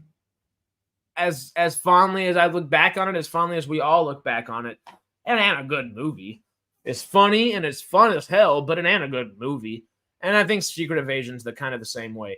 Sam Jackson, I think, did better in Snakes on a Plane because there was just more fun to be had with it, where this is a character I've been playing for a while. So it was like legitimately just phoned in. I don't have a problem with Sam Jackson's performance in Secret Invasion. I have a problem with literally everything else, though. Sorry, Kira, Miss Emilia Clarke. You hurt me in Secret Invasion. Emilia Clarke just... If Sam Jackson phoned in a performance for Secret Invasion, Emilia Clarke phoned in everything for that role, for that 6 episodes, which was stupid as hell. I think the thing that I've heard complained most about Secret Invasion over the course of the show, and that I think is still the thing that hurt it at the end of the day, was why the hell did they make it a TV show? And if you're going to put She-Hulk with the actual Hulk in a TV show, you're not going to use that type of stuff for Secret Invasion, where they're trying to take all of these different Avengers DNA and things. You're going to give me Rhodey instead of Hulk? Like how about both? Why not both? Why not have Captain America? Either one of them in there. Why not have... There's... my brain will go everywhere. It'll go everywhere. It'll go everywhere just like the big old purple splats the Skrulls kept making. That was just such a largely missed opportunity from Marvel. I don't know if they're ever actually going to recover from it, you know? Oh, that's cool. That's cool. I don't like it, though. Oh, I didn't mean to do that one either. Except this is the one we have kind of been going with, but I'm trying to show you all the Twitter page a little better. Is that where we were? Yeah, nice happy medium, huh? All right, David, what were you saying again? A quick question about Sidetrack on Sunday. It's about the top 10 shows released from 2000 to 2010. Is that right? If so, are we allowed Stargate Atlantis this time? David, didn't you post the article? I'm pretty sure you posted the article. We're literally just talking about... It's not like our top 10 or anything like that. It's the top 10 from the article that you post with Futurama. I'm pretty positive it was you. Well, while we're all here, let me go on the Facebook page just to make sure. And I can show you which article I'm talking about as well. Yeah, David, it was you. This will please Harris. Futurama about Firefly. Yeah, that article. We're literally that article was the article that we're going to be basing everything off of for this next stream. Where I did, but not my rules. True. We never know. I think I told y'all we were in this stream one time, and no, it was right before we had Chambers on. So it was like 2 weeks ago. I had Jamie on, and I think either Matt. I think it was Matt. It might have actually been Stormy. I'm not positive. And we were talking about the coming Wednesday to have Chambers on. And I was like, so what do y'all think about this? What do you think about that? And Jamie was like, it's your channel. You can do what you want. And then literally by the end of the conversation, he was like, okay, so what should we do on sci-fi or on sidetrack for this? Da-da-da-da-da-da. And I was like, it's your channel. You can do what you want. And it was just like a fun little full circle moment. My sarcasm reached an all-time high. It was beautiful. It was great. But rules? Who needs rules?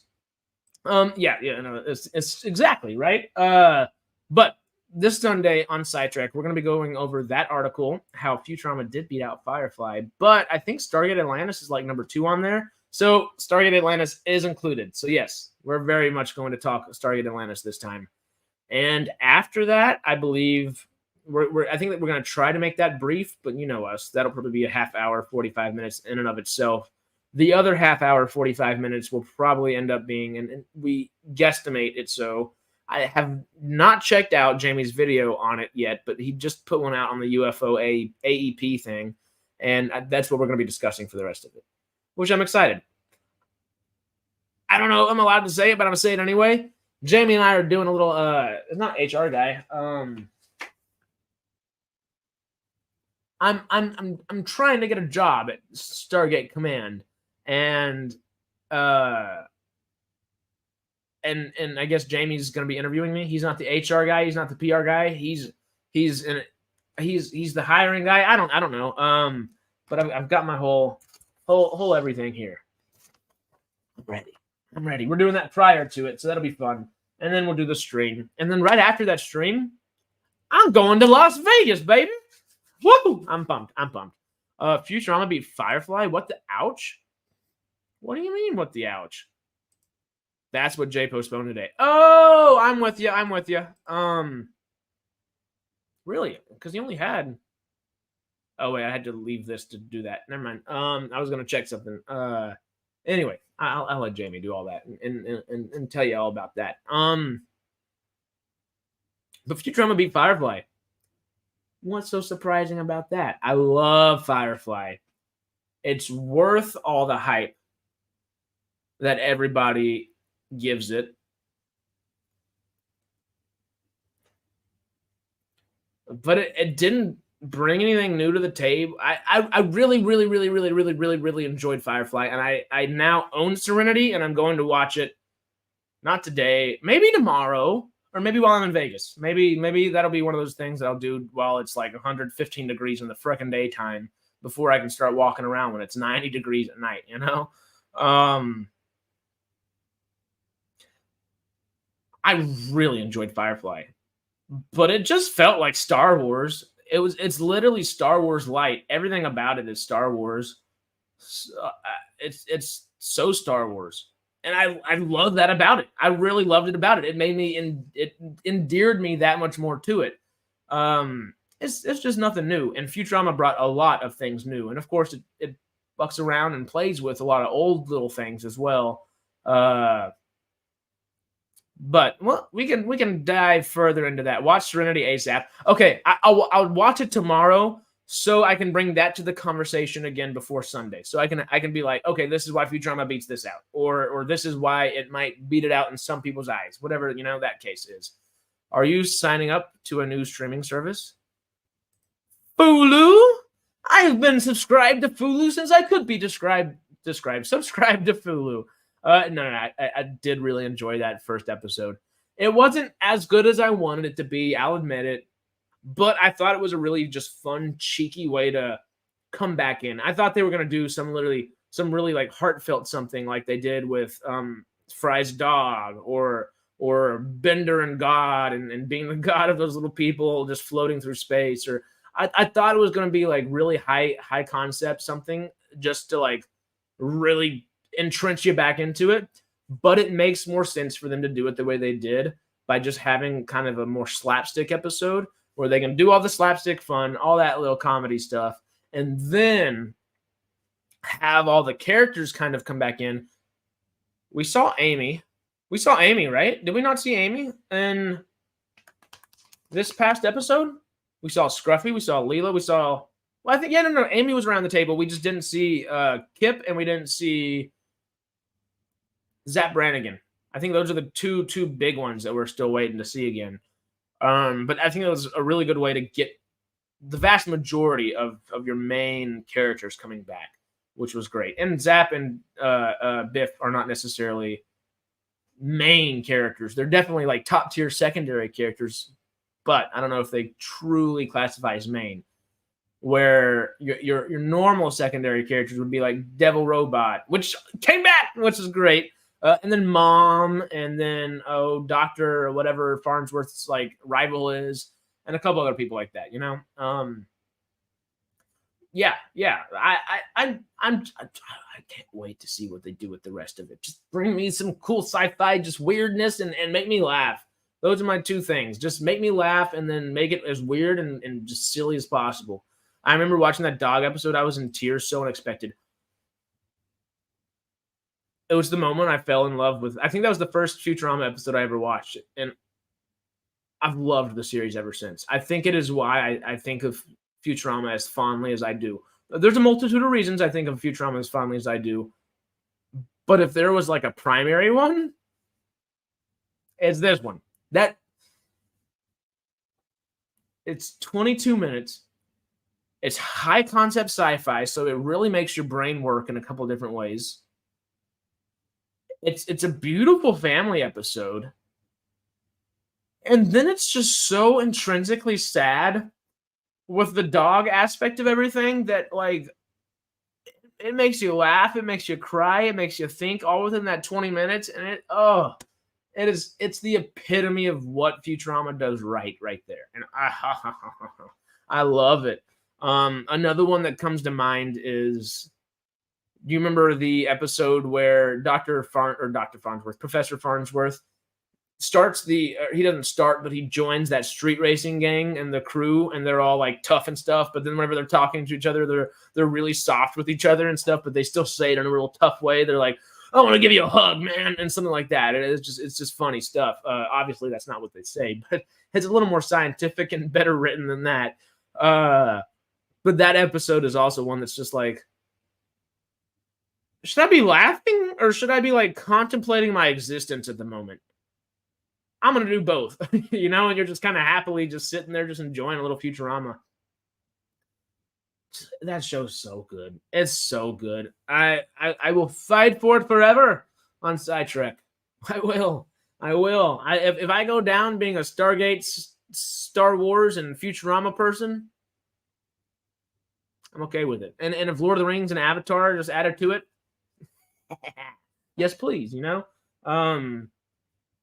That's just those things that rack my brain. I will never be one of those people that becomes their personality, because those people are scary, and I'm not. If I ever start to do that, call me out and don't let me do that, because I don't want those to ever become my personality. But they're just things I love, and I'm going to talk about them. Simple as that, you know? Then any episode with the devil or Roberto Roberto's great as well. Oh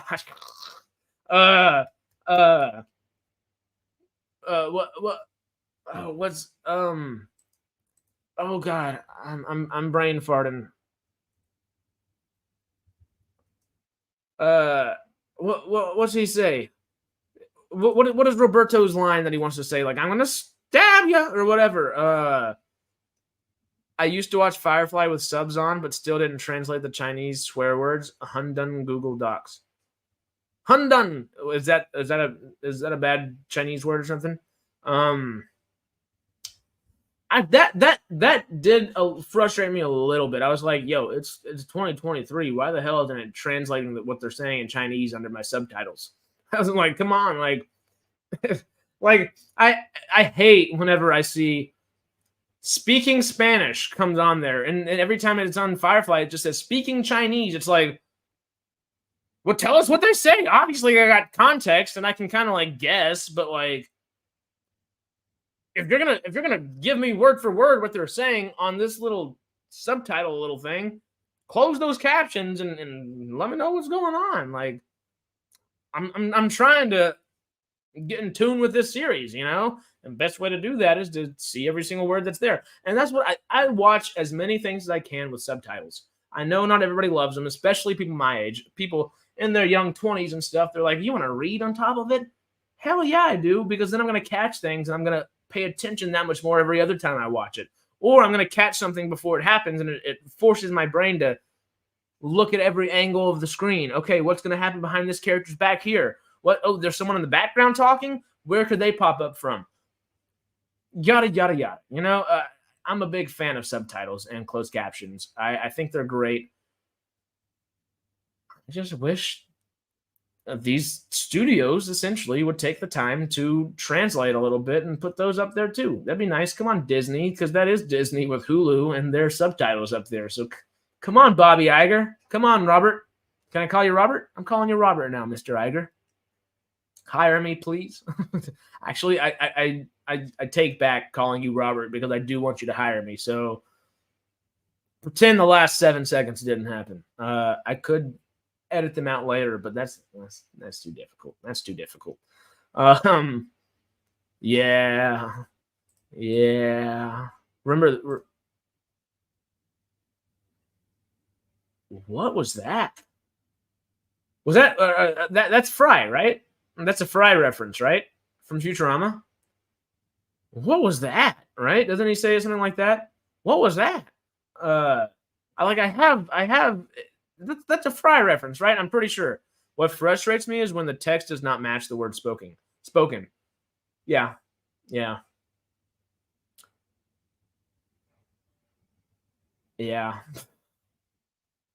I agree.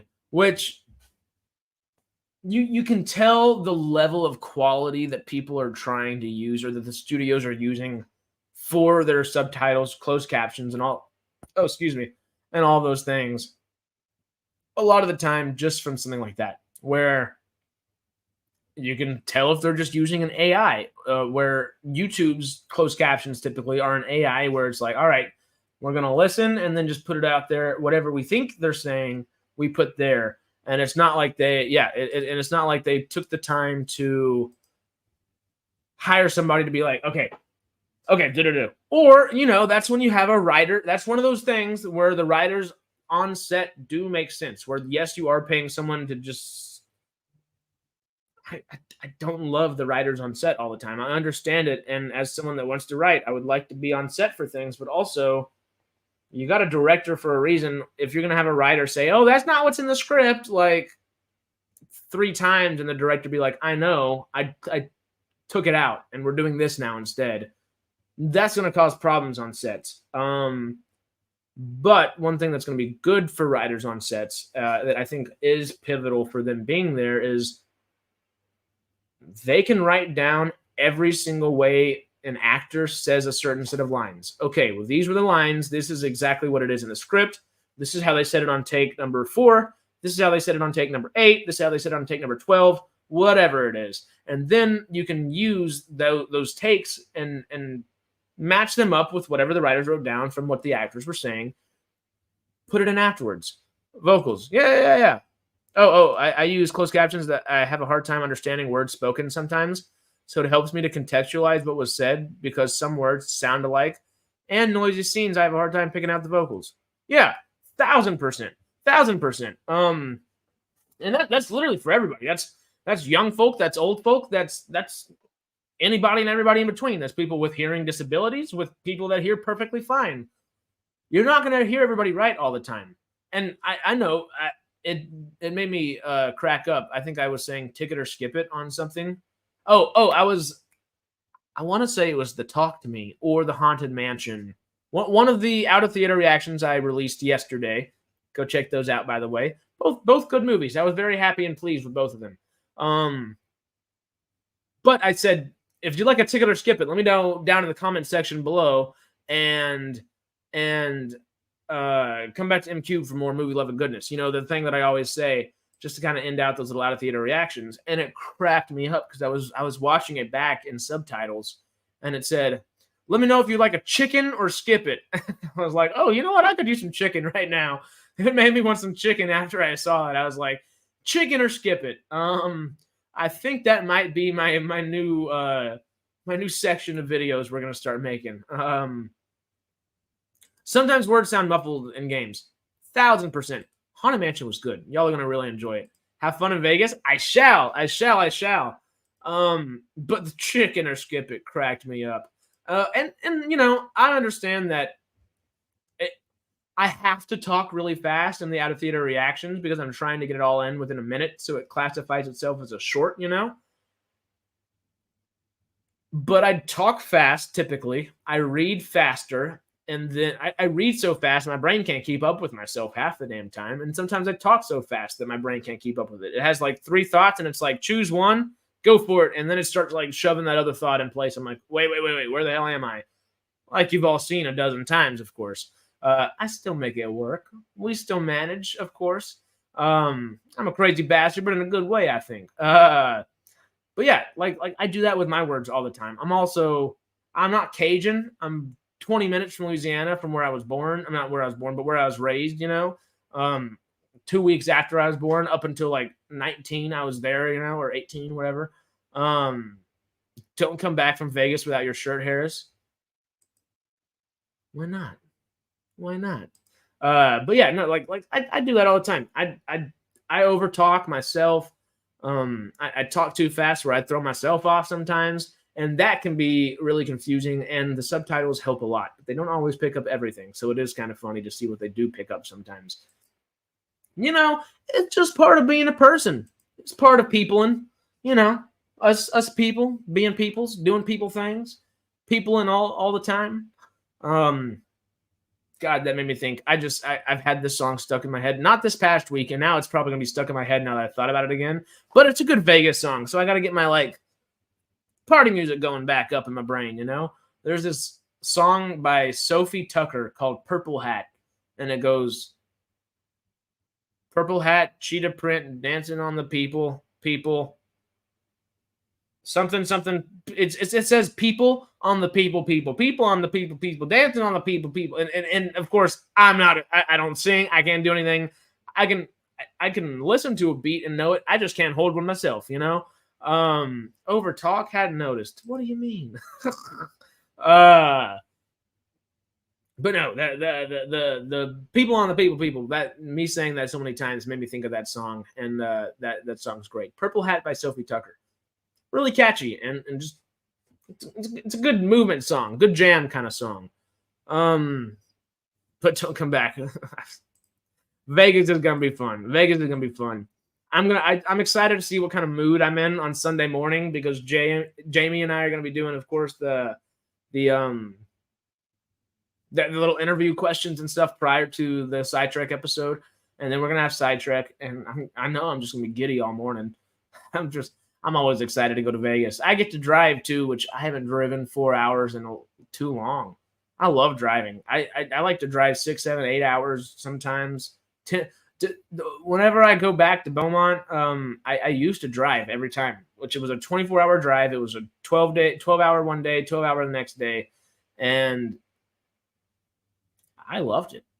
That's perfect. I'm fine spending time by myself.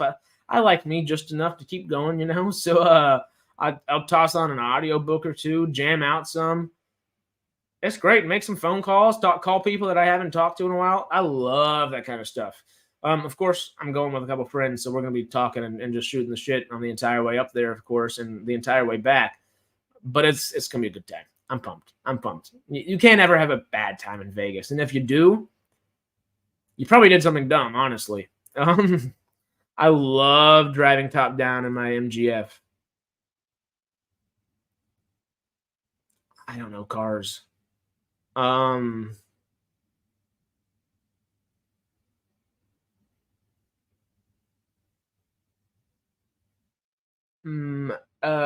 trying to figure out what MGF stands for. I've got this.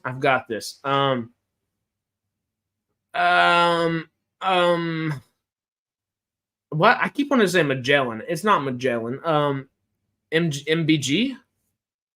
MGF? MBG?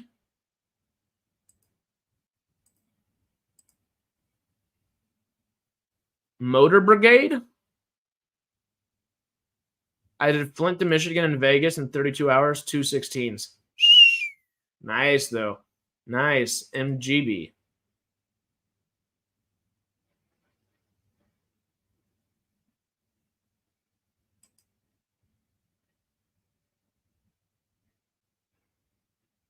Um, I'm confused. I've stopped trying to figure out what MGF is, and now I'm just trying to figure out a lot of things. Aaron, though, that's a lot of fun. I like that, and that's like the perfect amount of sleep. You literally hop out the road, you've eaten, and then you sleep. Carrie's like, I don't know either. I've got a lot of movie acronyms and TV acronyms, but my acronyms past that, I don't know. I don't know. Sci-Fi Quest. What's MGF stand for?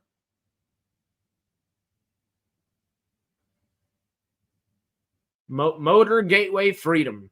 Magellan grapples flogs. I don't know. Magic gooey Fritos. I don't know. MGF.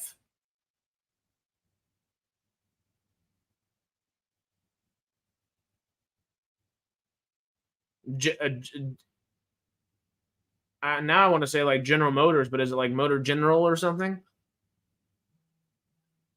An F Ford? I don't know. I am. MGB classic car. There we go. There we go. That shows you how familiar I am with classic cars. I do. One of my friends that moved to Austin that I'd like him to get on here once or twice a week. You know, a good buddy of mine. He's a huge car person, and I'll have to tap him in for these questions sometimes. Or just this talking. My brother used to have a convertible MG. Ooh. Morris Garages. The F is the model. Okay. Morris Garages. I don't even know what that is. I don't think we're going to end up on Twitter, so I'm going to just share this page whenever I get here. Share this tab instead. I was trying to figure out exactly what Roberto was saying.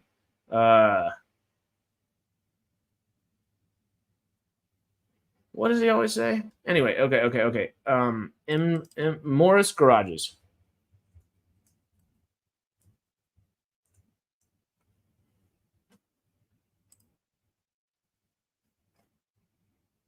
Oh, that's a nice looking car. It's a very nice looking car. Oh, and it's like an old company as well. Oh, that's sweet. That's like, Rolls Royce wouldn't be the thing to compare it to. I just like the logo, and it's an old company as well. Yeah, that's cool. Okay, so Morris Garage's F model. Oh, sweet. Oh, that looks fun. Yeah, toss that convertible thing down and just go for it. Two-seater road. It's British. Is it not MG? No. It is. It is. It took me a second, but found it. Two-seater roadster from the 90s. That looks like a lot of fun. That looks like a lot. That looks like something that you'd want to go take, like from Michigan to Vegas, or from California to Texas, or something like that. Just hop on a long, wide open highway and just take the world as it comes. That's the best way to do things sometimes.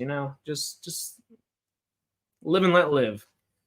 That being said, we are about 2 hours into this thing. We're an hour, 58 minutes, and 30 seconds on the dot. So I was trying to make sure I said that dot like on the dot. We were like 29 seconds. I was like, okay, we made it. We made it.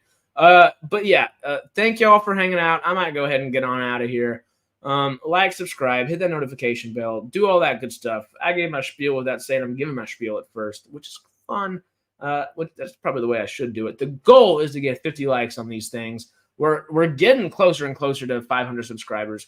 I would like to change the name soon, but I realized that you can't change the name for 2 weeks after you change the name, and I already added like the M with the actual like little cube, the superscript on it. So it's gonna be 2 weeks. So that poll is up for 2 weeks. Share that poll with everybody you know. Let them know. Be like, what is the best name for this thing? And hopefully they'll let you know, and just click what they want. Click what they like.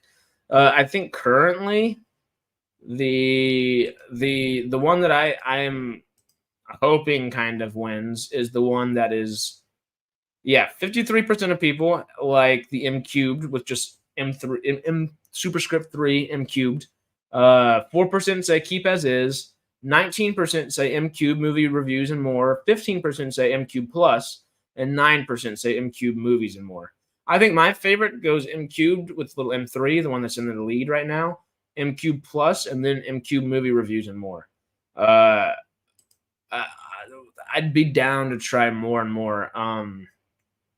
M cubed is perfectly fine to me. Yeah, I think I like that too. I like the simplicity of it, and that's what we'll end up doing. But we have 13 more days of it before I can actually change it back according to YouTube guidelines. So, or not change it back, change it to that, of course. And we'll be streaming for those 13 days still. I maybe not all 13. Obviously not all 13, but solid 10 or 8 or 9 out of those. I don't have any idea when we're supposed to be doing this movie. It's supposed to be early August and not mid-August now, but we haven't had any updates. We have a trailer premiere party tonight, and I'm very excited about it. Obviously not associated with the AMPTP at all or anything of the sort, so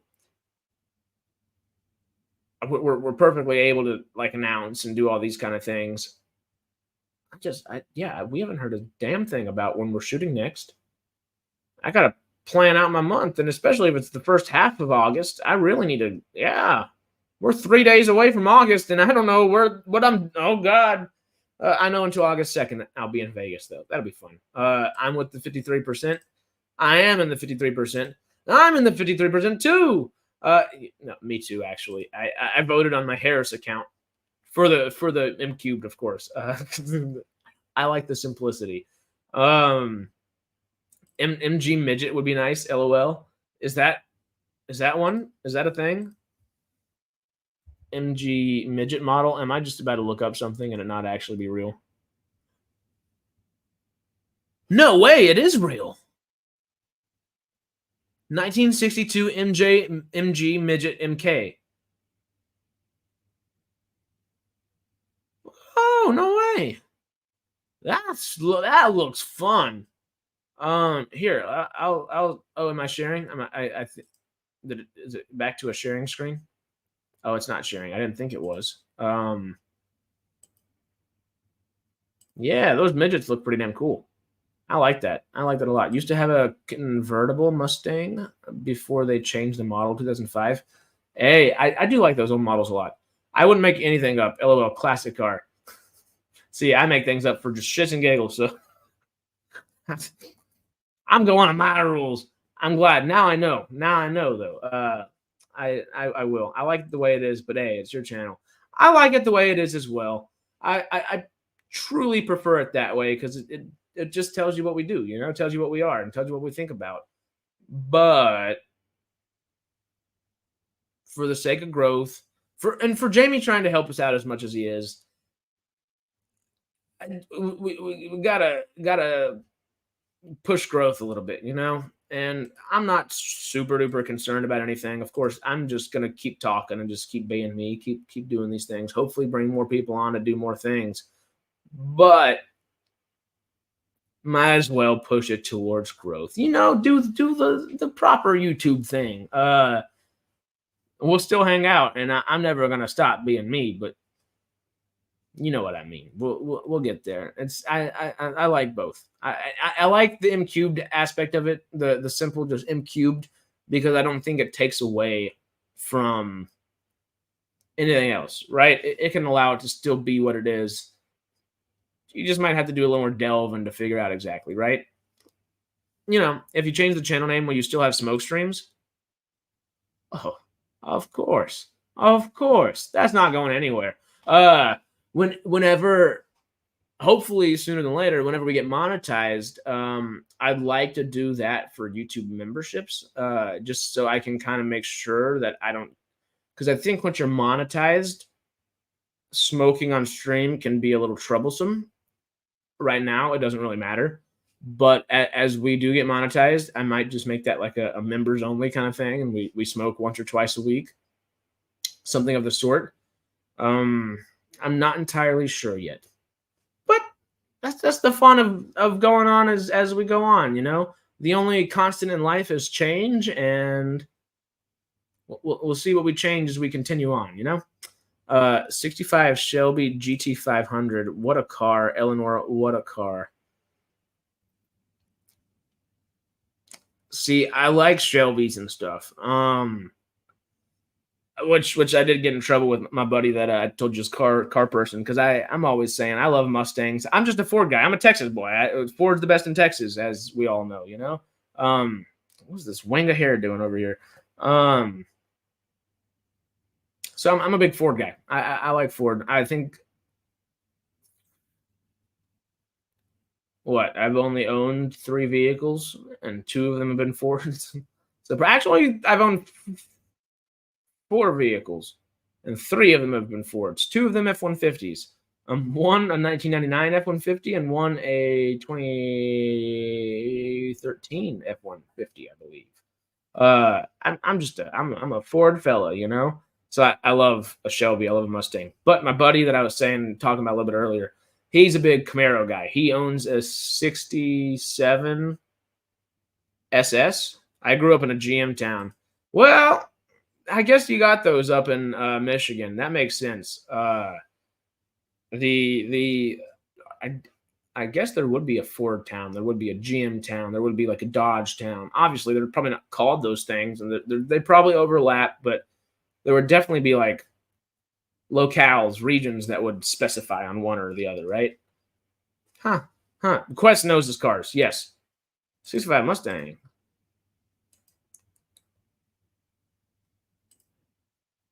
I don't know. Did I miss something? I'm not positive. I have a friend who calls him fix or repair daily. He's a Chevy guy. See, everyone says fix or repair daily, found on the road dead or whatever. But when you need something to do some good work, you tend to go to get a Ford anyway. I'm just saying. The only cars I think that last longer than Fords are Toyotas. And that's just because they're little tiny island cars. They're meant for that kind of stuff, I used to be all like, American cars, woo kind of thing. But then GM it doesn't stand for General Motors. It stands for Government Motors, because they've been bailed out from the government since 1956, I believe.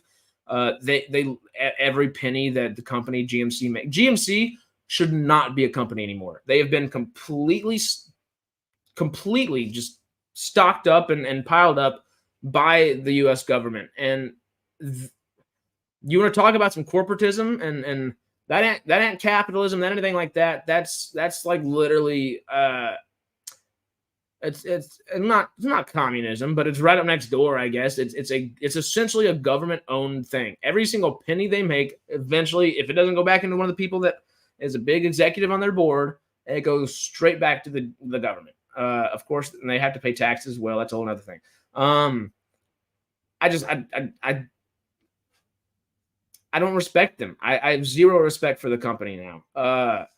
After the bailouts and Ford were able to continue to do what they did, and Dodge took a bailout and did a bunch of other stuff. I don't fault them for it as much as I do Chevy and GMC, just because they've been doing it for years and years and years and years.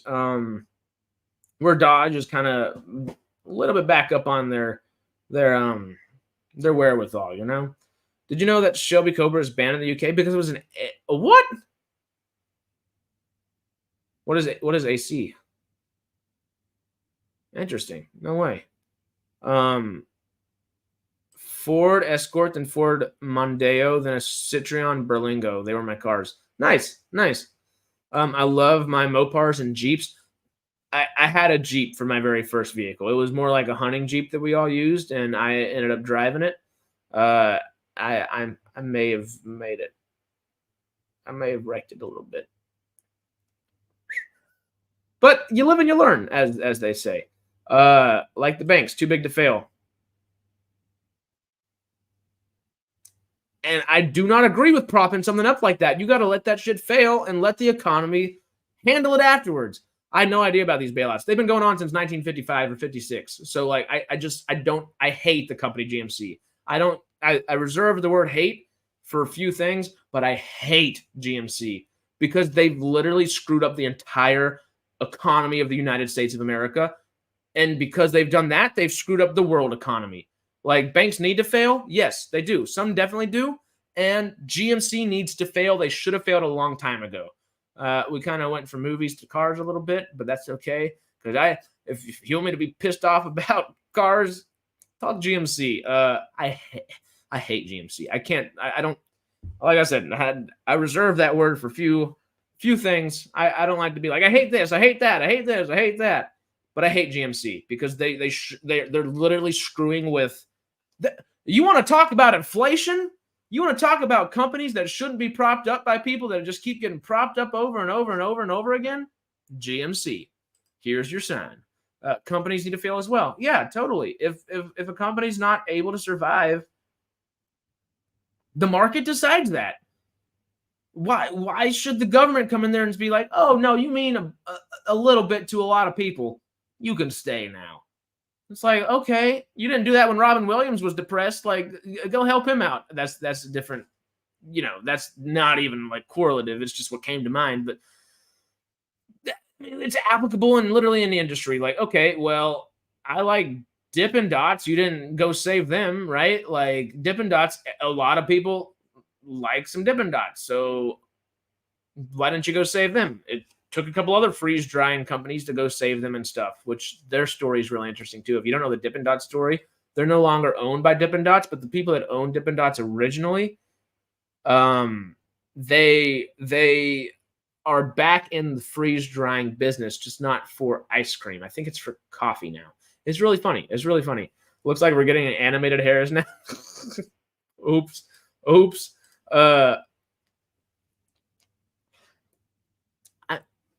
I'm from the swamp. I don't trust the government. Simple as that. Also, I don't tend to trust people most of the time either. But I don't not trust anybody. I trust, but I verify. I think is the thing that I like to say the most. Is I don't blanket trust anybody, and I try not to blanket trust anyone, any corporation, or anything. Perspective and context is something that we've forgotten about and just tend to look over and don't pay attention to all that much anymore. And it's usually just polarizing opinion from one side, polarizing opinion from this side. Now go at it. It's like, no. There's 5 or 6 or 12 other sides, and there's perspectives and context that go around everything. And nobody ever wants to find that nuance. No one ever wants to find the nuance. I used to be super political. I hate politics now because of things like that. It's politics is a lack of nuance, and it throws me off because like the whole thing is supposed to be the definition of finding nuance. Like, politics is supposed to be compromises and finding the nuances in the daily life of the constituents of the people that the politicians make laws and legislation for. Anyway, I'll get on a freaking rampage. It sucks they were locked out of their own business model. Yeah. The Willys Jeep is nice inspiration for both the Mini Moke and the first Land Rover. Ooh, what's a Mini Moke? I love Land Rovers. And when I was in Africa, we got to ride in a Land Rover a lot, like the good Land Rovers, not like your typical just American ones, which are also good. I had a friend that had one in high school. I think she had the hand-me-down one from her parents, and that was a really nice car to ride in and stuff. Politics has changed a lot in the last 30 years. Yes and no. It's changed a lot in the last 30 years for like the, I guess, topics that are at hand. And especially the internet has changed a lot of everything as well.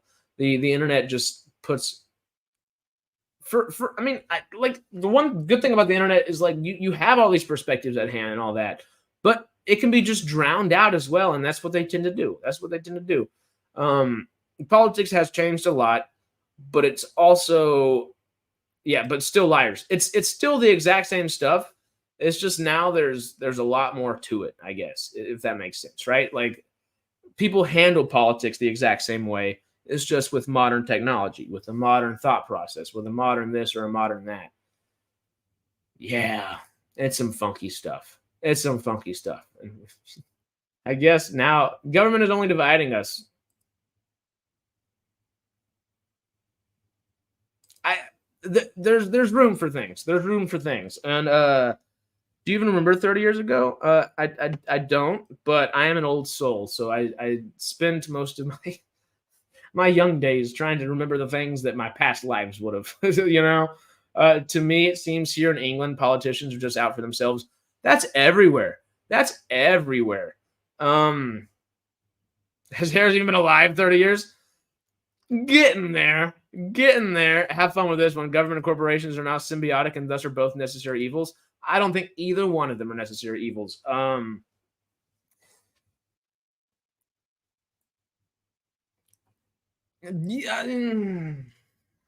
we don't. I don't fit in the Republican or the Democrat side, and I really can't stand either one of them. I don't like current politics in the U.S. I don't like current politics in the world. And all politicians are out for themselves no matter what. So my thought process is just focus on number one. Focus on you. I really like to be as selfless as possible whenever you can be, but you cannot be selfless without first being selfish. If you don't take care of you first, you can't take care of other people. And the government forgets that. Every government, the U.S. government, look at all the money we're sending to Ukraine when people are, you mentioned Flint, Michigan earlier, Aaron. Have they done anything about the water in Flint, Michigan at all? Have they done anything about those trains falling over? Anything? That's what's called an independent. I'm technically an independent now. I was a registered libertarian for a few years, but I don't even like the culmination of all that either. I'm kind of more just like anti-political at this point. If anything, I'm probably a voluntarist or an agorist where I'm just like, hey, you make decisions for you. I don't know why the hell you think, whether I'm in Texas or California, those are the two places which are vastly different. And you can still, and I guess that shows like, hey, no matter where the hell you live, you can still make your own decisions and live the life you want to. Because whether I'm in California and Nancy Pelosi's trying to like run part of my life, or I'm in Texas and Ted Cruz is trying to run my life, I did that because those are polar opposite type of people.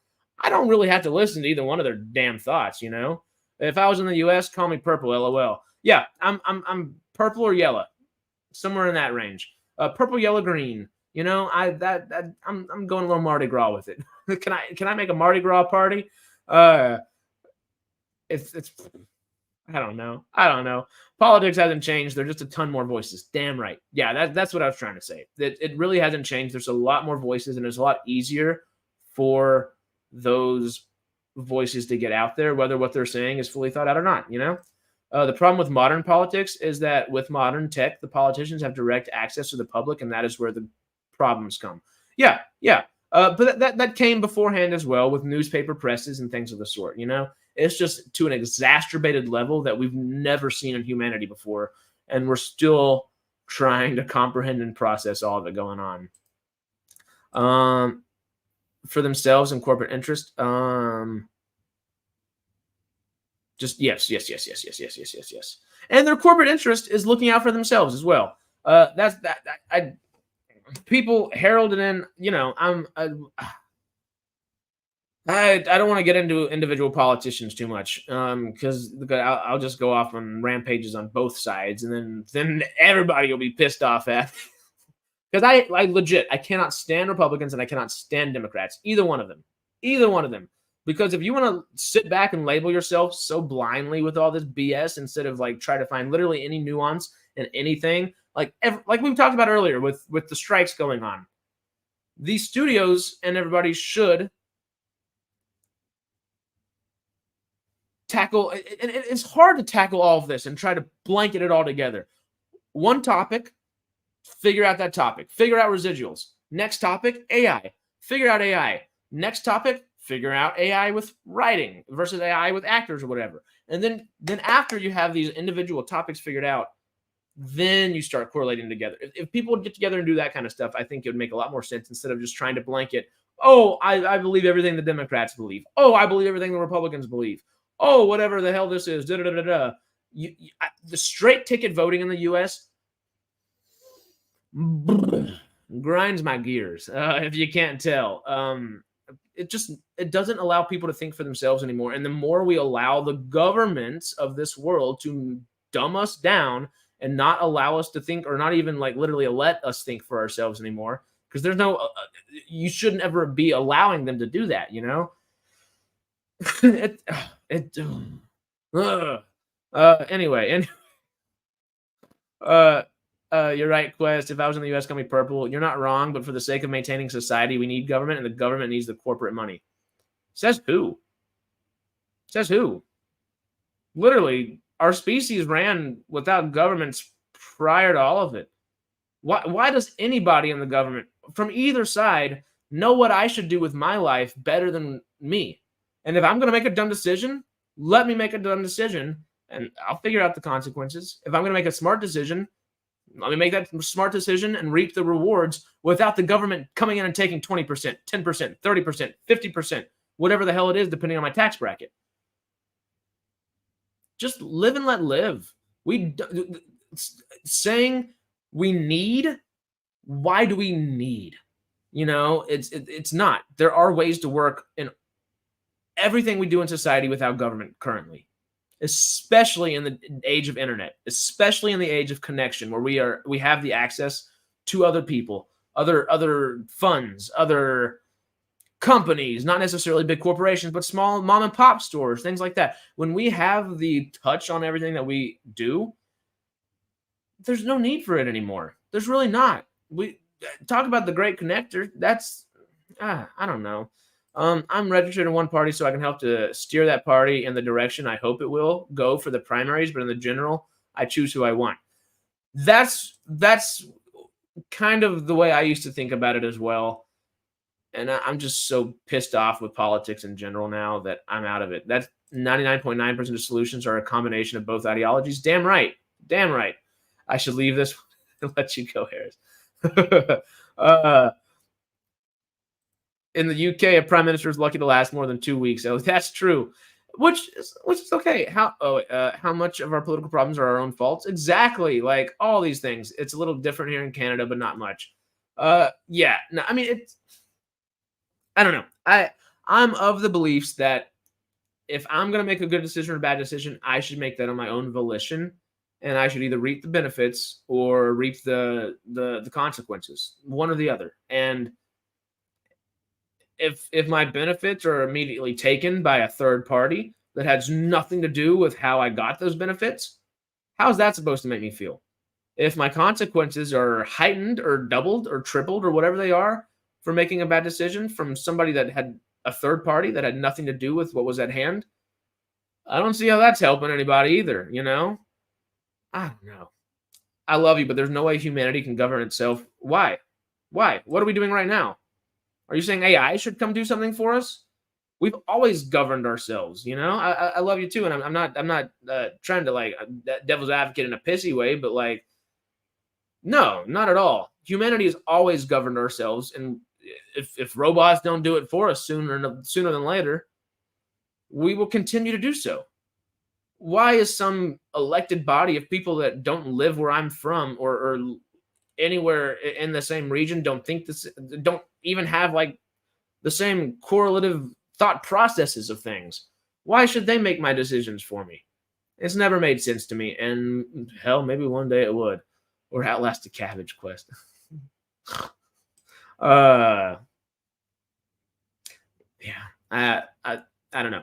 People can govern themselves. They should. I think of it the same way I think of TV shows. The more you treat people stupid, the more stupid they will become.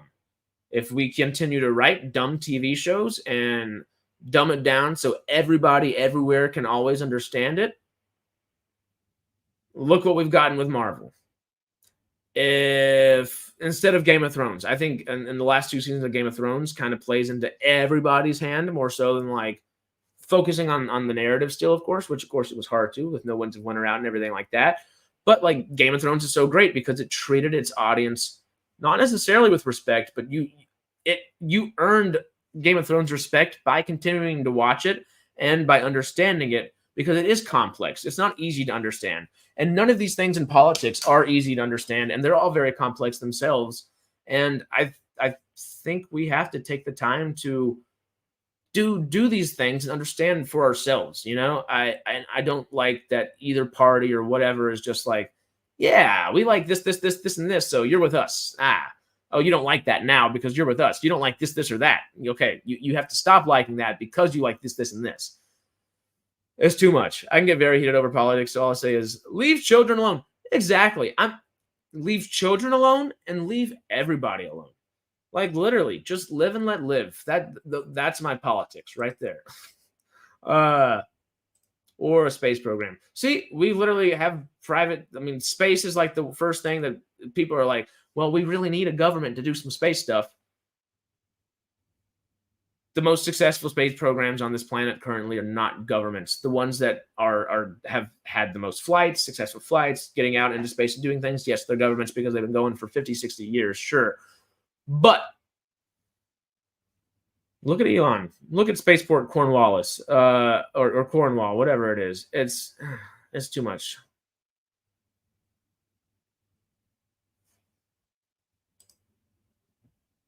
When did we move past the Old West? There's still a ghetto everywhere. The Old West is just like a ghetto. There's literally, that's what that is. We haven't moved past that at all. It's like politics. It's more voices talking, but like it's just a new age version of the same thing. Having other people make decisions for you is yeah, the talking about making there is a having organizations make decisions for you, or having organizations decide how your place is run, where okay, it doesn't truly work, but they are regulated by the government. Yes, regulations. So great, so helpful. Definitely don't hurt people just as much as they help people ever, at all. Game of Thrones sexy, politics ugly. Yep. But all this stuff. Would Elon be doing what he is without NASA?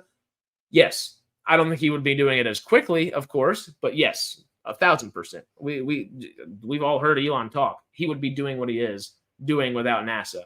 It wouldn't have happened as fast. Government subsidies helped that happen to the quickness it did. But once again, that's inflating companies over other companies. Like Boeing would be doing a lot better possibly because they would have done something entirely different if they weren't given government subsidies. Same thing with Bezos and Blue Origin, Virgin Galactic, where Old Stormy works, all these different places. It's complex. Otherwise you would end up with the Titan. What's the Titan? I don't know. Like Greek mythology?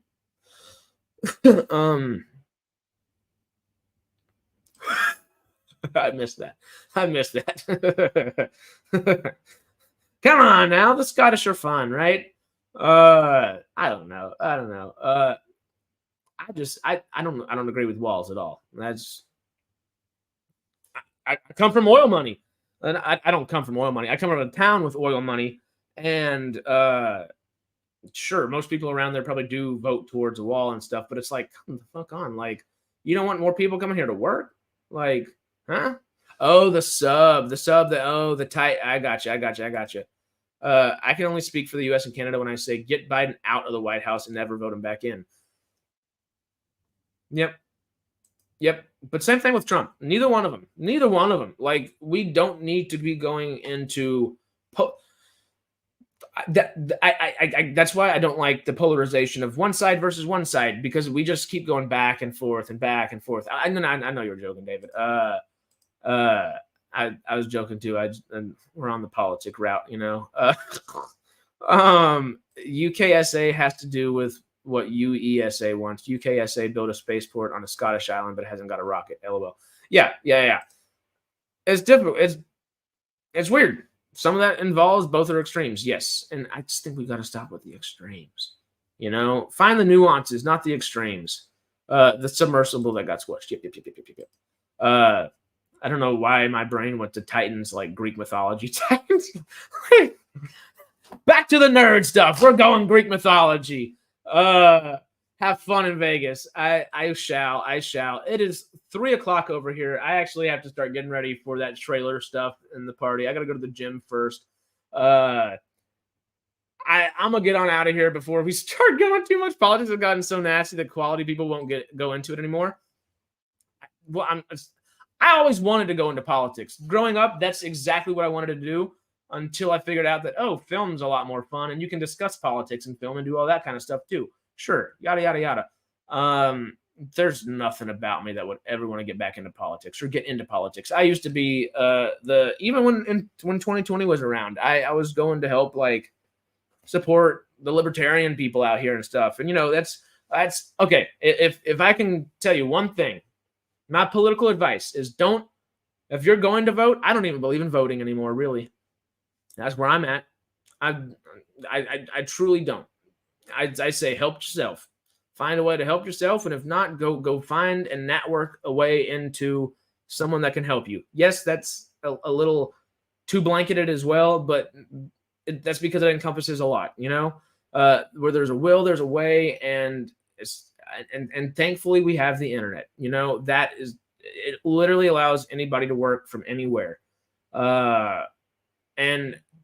I'm not saying go pick up your heels by your bootstraps and all that kind of BS.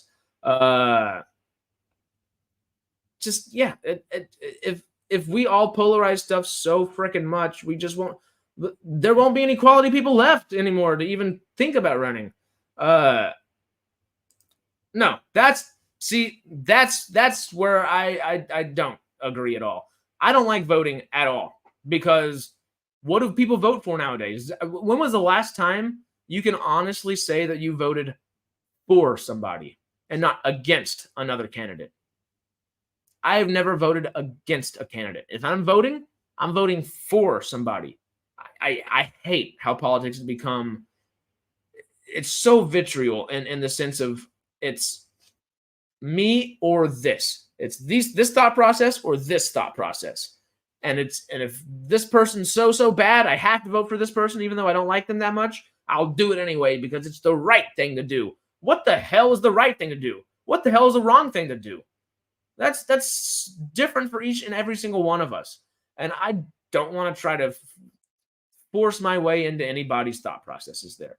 So if I can give you any advice, give everybody any advice from my young, dumb self over here, just talking, vote for someone and not against someone. And if you're voting against somebody, don't vote. Save your breath, save your time, and go figure out if you like this person's aspects of their politics and policies, go figure out how you can incorporate that person's policies inside of your own daily living versus, maybe if I vote him in, I'll get what I want in 2 years kind of thing. You're not though. There's third and fourth parties and fifth parties and things like that, which in the U.S., our very first president, George Washington, who people tried to make a king instead of a president whenever we were getting started. And he was like, no, I will not be a king. And not only will I not be a king, I don't want this government, this country, whatever it turns into. We do not need political parties because those only divide and don't do anything but hurt people. What did John Adams do immediately after George Washington left and he was elected? Start political parties. It's just so bad. But they never get in though. You're pretty much voting for the lesser of evil and they never get in. Exactly. So do something that's going to fit your conscience better at the end of the day.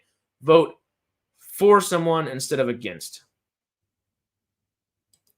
I would vote if the person can guarantee better healthcare and more dentists. But that's the thing. Who can guarantee that? They're just They're promising you things that you want to hear. They can't guarantee you anything. And they've never been able to guarantee you anything, and they never will be able to guarantee you anything. So seek those things out. Figure out how you can incorporate that on their own volition, kind of thing. The lesser evil, Master and Commander quote. Yes, that's a great freaking movie. Okay, guys, I think we need to let it go. Am I getting riled up? But I do need to skedaddle on out of here. We're a little over 2.5 hours now. Yeah, last time I was doing my spiel, we were hour 58 in. Yes, we do, Laura. Harris, go. LOL. Yeah, I will. I need to go sit in that sauna and just I need to work out a little bit, sweat off some politics, and then the sauna just, take out the toxins of the politics, all that good stuff. Off with their heads, all of them, all the politicians. So I don't trust politicians at all. Have a great time in Vegas. Great live. Thank you. This has been a fun one. I literally only had the 3 things to talk about. I was like, this is going to be another short one. Damn. And then we kind of started going with the Glovers and Lando and Star Wars. And we got a little Game of Thrones talk in there. We got a little more strike talk, a little bit about the Emmys. We'll keep you updated as that goes on, of course. People are naturally tribal. Political parties were inevitable. Oh, yeah. I could keep going. My thought process on this very quickly. Car talk. Hey, that'd be a good little thing. Great live stream. Thank you. Have fun tonight and blast in Vegas. I shall. Thank you.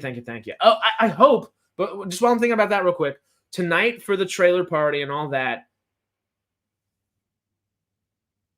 Oh, did my watch just die? Did I not charge it last night? Uh-oh. We can leave politics out of the other streams. We probably will. This is just like the very tail end of the stream, so it's less likely for people to find anyway. So it's okay. But it's fun to talk about these things sometimes, especially when they correlate to things in the film industry or whatever, But people are naturally tribal. Political parties were inevitable. Yes, I do agree. George Washington tried to say, hey, he tried to do the Game of Thrones thing. He tried to treat his constituents like they were smart. And I think if we didn't immediately go back into tribalism right after the fact, we would be much better off. We always have the potential to go back to tribalism, but we are an intelligent species. We don't have to. We are actively making the decisions to continue to stay tribalistic, and it is hurting us as a species. Just live and let live. Let people be people. Let people do the people. Like Purple Hat Sophie Tucker song I was talking about earlier. I still don't. I don't know the lyrics well enough to make them sing them, and you wouldn't want to listen to my singing voice anyway. Funny little thing, real quick. Jamie and I were texting, and I think we're gonna try to get Greg to do some Star Trek stuff over on Sidetrek, which would be fun. But I finally sent him like the number, and we got him connected and everything. And I said molto bene, like the Italians say. And Jamie was like, "What the hell are you saying? Like, that's too fancy speak for you. What are you doing?" I said, it might sound fancy just because it's molto bene and is Italian, and it's not something I would typically say. But also think about me saying it. Molto bene is probably coming off like Brad Pitt says it in Inglourious Basterds, so it ain't so fancy. I don't know where I was correlating that to. I lost it while I was just chuckling about the story itself, but you know what I mean. Remember, always bet on black. Anyone remember what film that's from? Swingers, right? Jon Favreau? Vince Vaughn? Or did they just reuse that? I'm pretty sure that quote's in there. At least we're actually talking. Yeah. It's good to have these conversations. If 9/11 didn't end tribalism in America, I don't know what will. Good point. Well, okay. Actually, it kind of set us up for some tribalism, because what it did was bring us into a huge national wave of nationalism. And nationalism can be just as bad as tribalism. Uh, I I'm a Texan, so I understand being nationalistic. I'm not that nationalistic about the U.S. all the time. Go Independence Day, all that, whatever, yada yada. But we have just as many faults as we do good things, and we always will. And I think it's good to not forget that. Not necessarily focus on them. I hate how we focus on the bad aspects of what's going on and what's going on in this country versus the good things that we have done. Do you remember 9/11? No, I was 3 or like 2.5. No, I think I'd hit 3. No, 2.5. Yeah, 2.5. 2.5, I think. Uh Passenger 57, well done. Wait.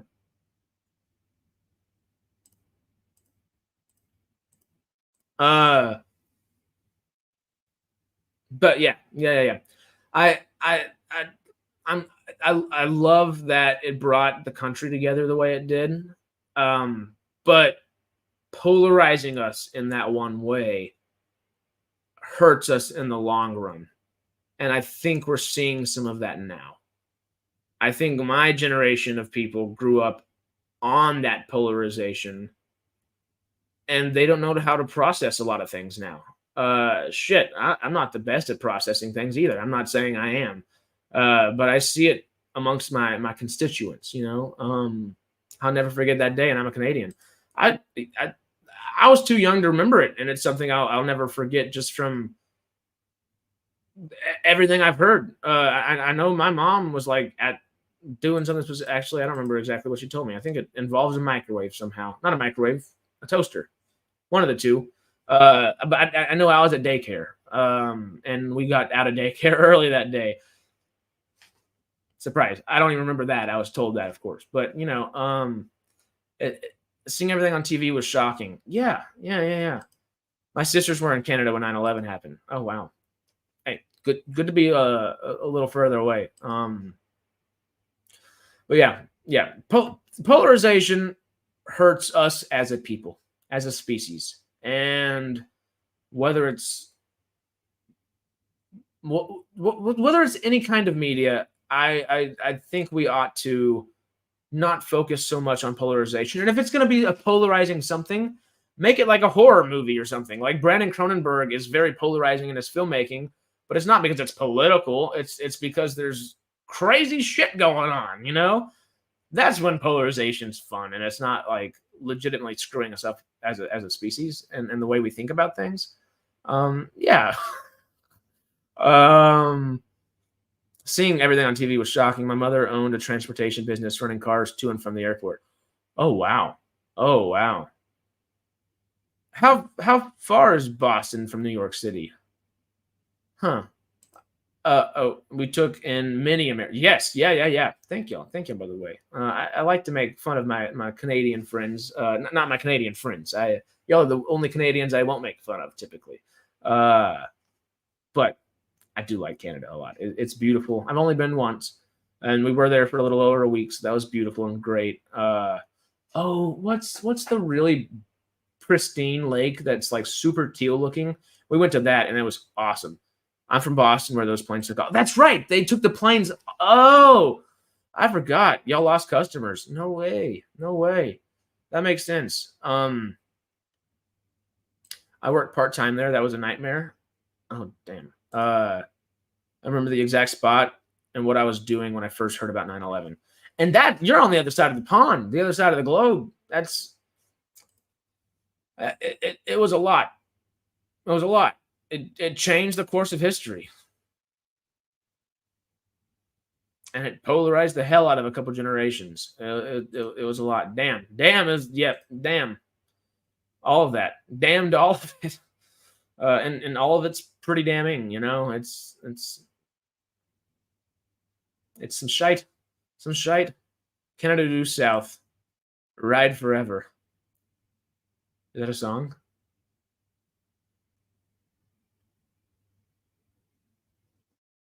I gotta Canada due south.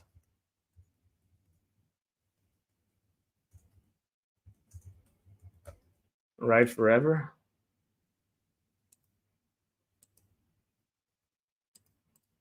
Paul Gross, Ride Forever, Due South. Due South documentary, Ride Forever. Okay, I think it's a song and a documentary. That's cool. Interesting. Due South was a great. Oh, the show. I know what you're talking about now. I got you because y'all, Shelly and Carrie helped me figure out what Due South was. Like a month and a half, 2 months ago now, huh? Something like that. That's fun. But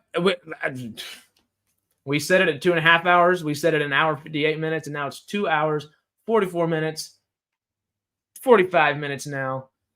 I'm gonna go ahead and get on out of here. Honestly, you know what? Whenever we do have like the monetization, we do the member streams, I'm not gonna do some like $10, $15, like, oh, you gotta pay a whole bunch to go do that. I'm gonna do some 99-cent shit, just for the sake of it. But those member streams are gonna be where we can talk about this kind of stuff a little bit more, and we can just delve into whatever the hell we want to talk about and make it a smoke stream, which makes it a little more enjoyable. But yes, Laura, you said, of course, I also had a friend who was late to work in the towers due to a hangover, saved his life. One of the good times to be hungover. One of the good times that alcohol actually helped. Wow, fuck. Yeah, joke aside, very lucky. Very lucky. Yeah. Woo!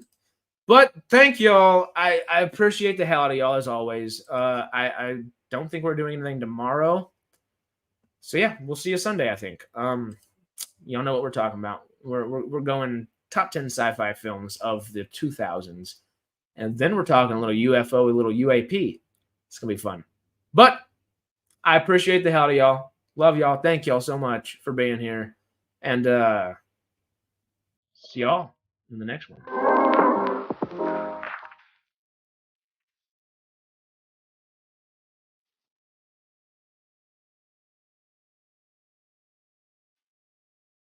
And come back to MCubed for more movie loving goodness. I wanted to say that. I was like, hold up. I got to get that in.